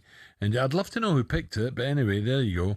Donnarumma, Hakimi, Pacho, Van Dijk, Virgil makes it. Mendes, Jude Bellingham's in there. Vitinha, who I think has been fantastic. Agreed. Fantastic. Did he not play over here? It wasn't. Wolves. One of them was at Wolves. Wasn't Middlesbrough or something like that? No, Wolves. Wolves. I think he's a smashing player. But Busy, give me it. They're brilliant at middle of the park. They're fantastic. Pedri, Barcelona, Yamal has to be in there, and Dembele. There you go. Who would your best player in the world be at this moment, Ali? Would you give it to young Yamal or not? Yeah. Oh, it's a tough one. Someone said to me, well, I think he's got his head a wee bit. Listen, he's absolutely unbelievable, but it's difficult to argue with Mbappe at this moment in time. I think those figures I gave you. Do you know the one that's not got? Haaland's got to be in there, isn't he? I would probably say Haaland's maybe the greatest goal scorer. Why does he not get in there, Haaland? Well, tell me who he's getting in ahead of there. Is he getting in ahead of Dembele? They were brilliant last year, PSG. Absolutely brilliant. Look at the goals he scored, Haaland. It's sensational. Yeah, Roy, they're over stuff. I'm not arguing with you. But do you know the one I can't believe he's not got a mention in it? And that's Kvaratskhelia. I thought he was absolutely tremendous last year. I think he's got a bigger claim than Haaland not to get mentioned in that team. Okay, 22 minutes to 10. Hasn't it flown by this morning? Been brilliant, mate. Enjoyed it. The biggest rival in Scottish rugby is back this Saturday as the Glasgow Warriors take on Edinburgh Rugby at 3 p.m. in the famous 1872 Cup. The Warriors go into this match as defending champions, have won the 1872 Cup in each of the last 3 seasons. Pleased to say join us now as the Glasgow and Scotland Centre 2025 British and Irish line as well. Hugh Jones joins us. Hugh, a very good morning. Hugh, good morning. How are you? Good morning. Yeah, I'm great. Thanks. Thanks for having me on. Great to see you, mate. Listen, I'm can moving. I just work out 1872 Cup, Hugh? Is that when it was the first ever game between Glasgow and Edinburgh Rugby? Yeah, I think that was the first ever game. Okay. Yeah. But, right, before I move, I've never played rugby in my life. Before we go Glasgow, Edinburgh, Hugh, what about that result last week and Friday night? I mean, what were we 21 down? Come back. I mean, that's got to be one of the best I can remember. It was unbelievable. That was the best night I've seen at Scotstoun. The atmosphere was incredible. The crowd were obviously loving it. The performance from the guys. We knew coming into it that it was going to be. I mean, the cliche, the game of two halves, but the wind was so strong that sort of playing into the wind in rugby is pretty difficult. Yeah. And we saw in that first half it was difficult to get out of our half. They piled on the pressure. And although it was 21-0 down at half time, that was quite good. Yeah. Because we stopped them a lot of other times from getting more tries. And it showed that obviously when we had the wind in the second half and we managed to keep the ball and put the pressure on them, we ended up scoring one more than them. How did the wee man look in his first game back, wee Dupont? He looked good. I think he looked good in the first half. He obviously had a hand in 2 of their tries. Yeah. They're a great team. I think that must be the first time he's come up to Scotstoun, which is a tough place to come. Definitely, I think there's a lot of teams that don't enjoy coming up to Glasgow. So, what is this? Oh, what a Friday night it is. Talking about the wind, Ali, tell Hugh the story about, was it Arbroath you took the free the goal kick? Talking about the wind, I mean, the wind, I've been obviously at Scotstoun a few times, but I played in a game, I was telling the boys last week, Hugh, I played in a game up at Arbroath, and the one thing you'll know about Arbroath is it's the nearest stadium actually to the sea, right? And I played in a game where the goalkeeper took a bye kick and the ball bounced over his head and went out for a corner. There you are. Have a think about that, mate. Honestly, it was ridiculous. Ridiculous. So listen, the boys confident for the upcoming games? Yeah, absolutely. I think the past 2 results we've had in the Champions Cup have really given everyone a boost around the club. I think, I mean, not to sort of big up Glasgow too much, we do go into this game as favourites. Yeah. Having won it the last 3 years, we're on good form at the moment, so there's definitely excitement around this. It is a double header though, so we obviously want to win both games, but the first one, this is the big one at Hampden coming up this weekend. I think, yeah, everyone's super excited for it. Hugh, but you're going to miss that, aren't you? Injury? Yeah, I'm out injured at the moment. Have been since the beginning of the season. I'm hoping to be back fit next month. What about the Hampden factor? Do the boys enjoy the change environment there? Yeah, I think so. It's a bigger stadium, so we get more people in to watch us. It's a great stadium. I mean, it was the first time we were there. It was last year. I absolutely loved it. I think the pitch was great. The change rooms, like everything around it was awesome. And to have more fans there was like the atmosphere was amazing. So We do love Scotstoun because we're usually pretty successful there. But yeah, to have our fans at Hampden, it's just down the road, so it's pretty good. Hugh, looking ahead now, Six Nations should be a cracker. Would France be the favourites in your opinion? It's a tough one. I think probably France. I think England are on the up now. Mhm. They've had a couple of years where they've been a bit hot and cold, probably like us a bit, I suppose. Ireland are always good, but I think, people are talking about how the age profile of their squad, but I think you can't ever write them off. So, France would probably be the favourites, but I think England, after their autumn, they had a great autumn series, so I think they'll be pretty confident as well going into it. When you're liable to get back, when should the injury be clear enough for you to get in full training and get back? I'm running now, so it should be sort of 4 weeks probably from when you start running that you're able to join team training, and then after that you're cleared to sort of play after that. Hugh, what about you mentioned England, and there's no escaping, they were excellent in the autumn series. What about ourselves, mate? I felt, my own opinion was, I love watching us, and I thought it was kind of so Scotland, mate. I thought we'd a tremendous 25 minutes against the All Blacks, and then I thought probably for an hour against Argentina we were brilliant again. Yeah, it seems to be something we do quite often, actually. And it's frustrating because I think we show everyone the potential we have against the top teams. We'll score some tries, we'll be on top for large parts of the game. And then sort of in the New Zealand game, we actually conceded 2 soft tries in the first half that really let us down and meant that it was kind of an uphill battle after that. And we were the better team for large parts of that second half, but it just wasn't enough to get it over the line. And then obviously with Argentina, it was the other way around. We started so well and then kind of just collapsed towards the end. So I think there's no shortage of quality in Scotland. We have the players. We have the plan, sort of everything's there. Our training is always good quality, and you've seen it in games where we do win some big games. I think something around our mentality needs to change, that we almost don't get surprised around finding ourselves sort of in the lead in these big games. And knowing how to close them out, I suppose. And that's not just sort of, you can't essentially, like you would in football, you can't park the bus. You have to keep playing, otherwise the other team gets the momentum, and momentum's a huge thing in rugby. And you saw it last weekend with Glasgow. Once we had the momentum in the second half, we kind of blew them away. So I think it's a mentality thing that I think we need to fix. Hugh, great to talk. Good luck with the injury. Hopefully you get back soon and enjoy this Glasgow-Edinburgh battle. Make sure you put those boys from the East in their place now, Hugh. Tell the lads. Yeah, will do. Cheers, Hugh. Thanks, mate. All the best. So you love your rugby, don't you? Love it. Did you play at Scotbride? Not really. Not really. Well, how did you get into it? Well, I used to go up. I did back in the day. I used to go up and train with Scotbride, believe it or not, when I was a young boy. But I love my rugby. I remember my dad taking me to Murrayfield. I want to tell you, it might have been 1971 or something, maybe 71, 72, and Andy Irvine scored the winning penalty from the touchline just about against England. They cut a cup. So I'm going back. We'll have a look. I think it was 1970, 71, 72, run about them. I was just a wee boy. Fantastic memories. And one of my best ever sporting memories, I don't care what anybody says, was a Grand Slam game at Murrayfield. Tony Stanger's try when I can still see that last gasp tackle for Scott Hastings, man. Oh, I love my rugby. Love it. Brilliant. The one team we never mentioned Six Nations was South Africa.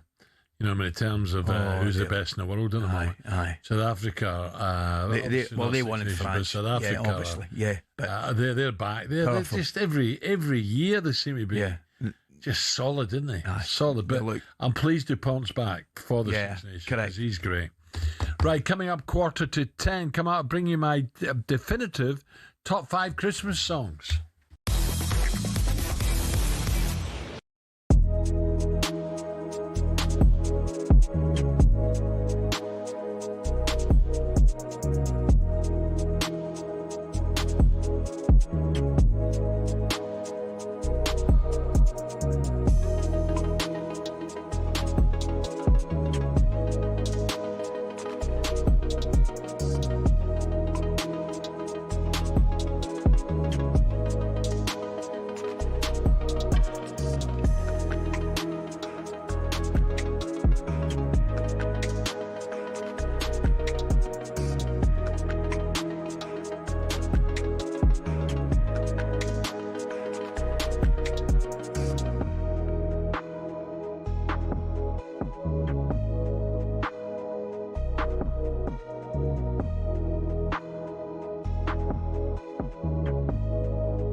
But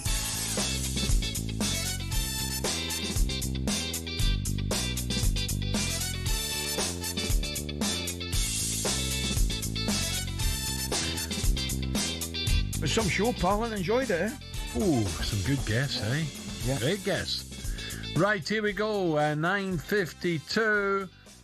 I wonder how Penny's thinking. He's just invited you to meet his house, isn't he? I think Penny will be alright with that. No, I don't know. I like the idea. I like the idea of the chef right enough, and then not getting all that done for you. You imagine the number of people. Rod meets. I'll come round Christmas. About 4,000 there. Seriously. Right, Ali, Wimmy, what do we know this Wednesday? I tell you what we know. Chelsea were pegged back to 1-1 by League One Cardiff. Just 15 minutes to play, but eventually ran out 3-1 winners. A few changes off the bench. Bruno Fernandes said he was left hurt by United's desire to sell him to Saudi last summer and implies he fancies a move now to either Italy or Spain. Ali, with Salah now Bruno, would you make of players calling out their clubs in public? Not for me, Alan. You would never have done it. I don't think it's right, you know. No, I wouldn't have done. No, I think that stuff should be kept behind closed doors. But then we're, as we often get called, just a couple of dinosaurs, aren't we? But no, I think that stuff's behind closed doors. Talking about dinosaurs, do you know what? I was working out the other day. I don't think I've ever seen anyone, a goalkeeper, play out from the back and they got there then end and score. If it is it 1 out every 200? This playing out from the back again. Tottenham had it with young Gray, didn't he? What an absolute... Who's persevering with this? I know. Who thinks this is a good idea? They're off their rockers. I know. He's got to go long, but Archie can't take a touch there. He's got to play it first time. Ali, why do it? I know. I'm with you, mate.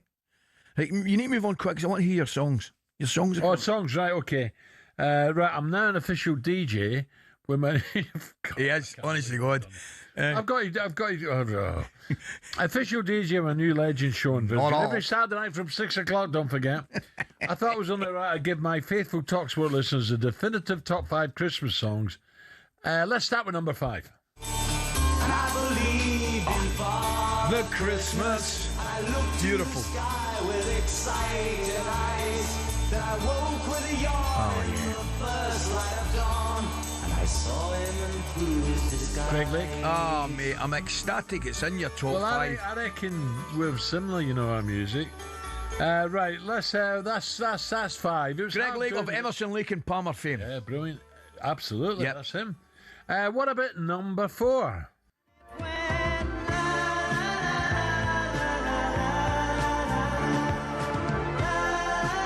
Yes. You there? Christopher, do you like that? Yes, I do. Peace and goodwill. Yes, I think it's a Crikey, what I think you say this time of the year.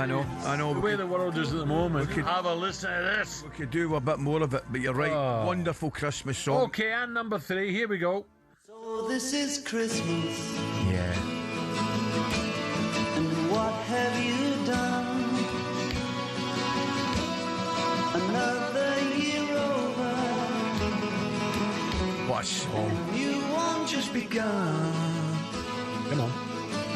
And so this is Christmas. I hope you had fun. That's excellent. We get yes. I tell you, I'm so impressed here. And number 2, Ed. Come on, DJ. Brilliant. And the bells were ringing out on Christmas Day. Do you know what? That video was magnificent. Yeah, Kirsty McCall. Piano, fag hanging out. Brilliant, wasn't Scotch there. The lyrics as well were brilliant. A lot of people thought I'd pick that one. That's a great song, but I think that's all we've got time for. No, isn't he? No, I think it is. No, isn't he? Because Rod picked my number 1. He didn't know I picked it. Oh. It's this one. Okay. Been an awful good girl, Santa baby. So hurry down the chimney tonight. Number 1 on. Santa baby. Brilliant, Ed.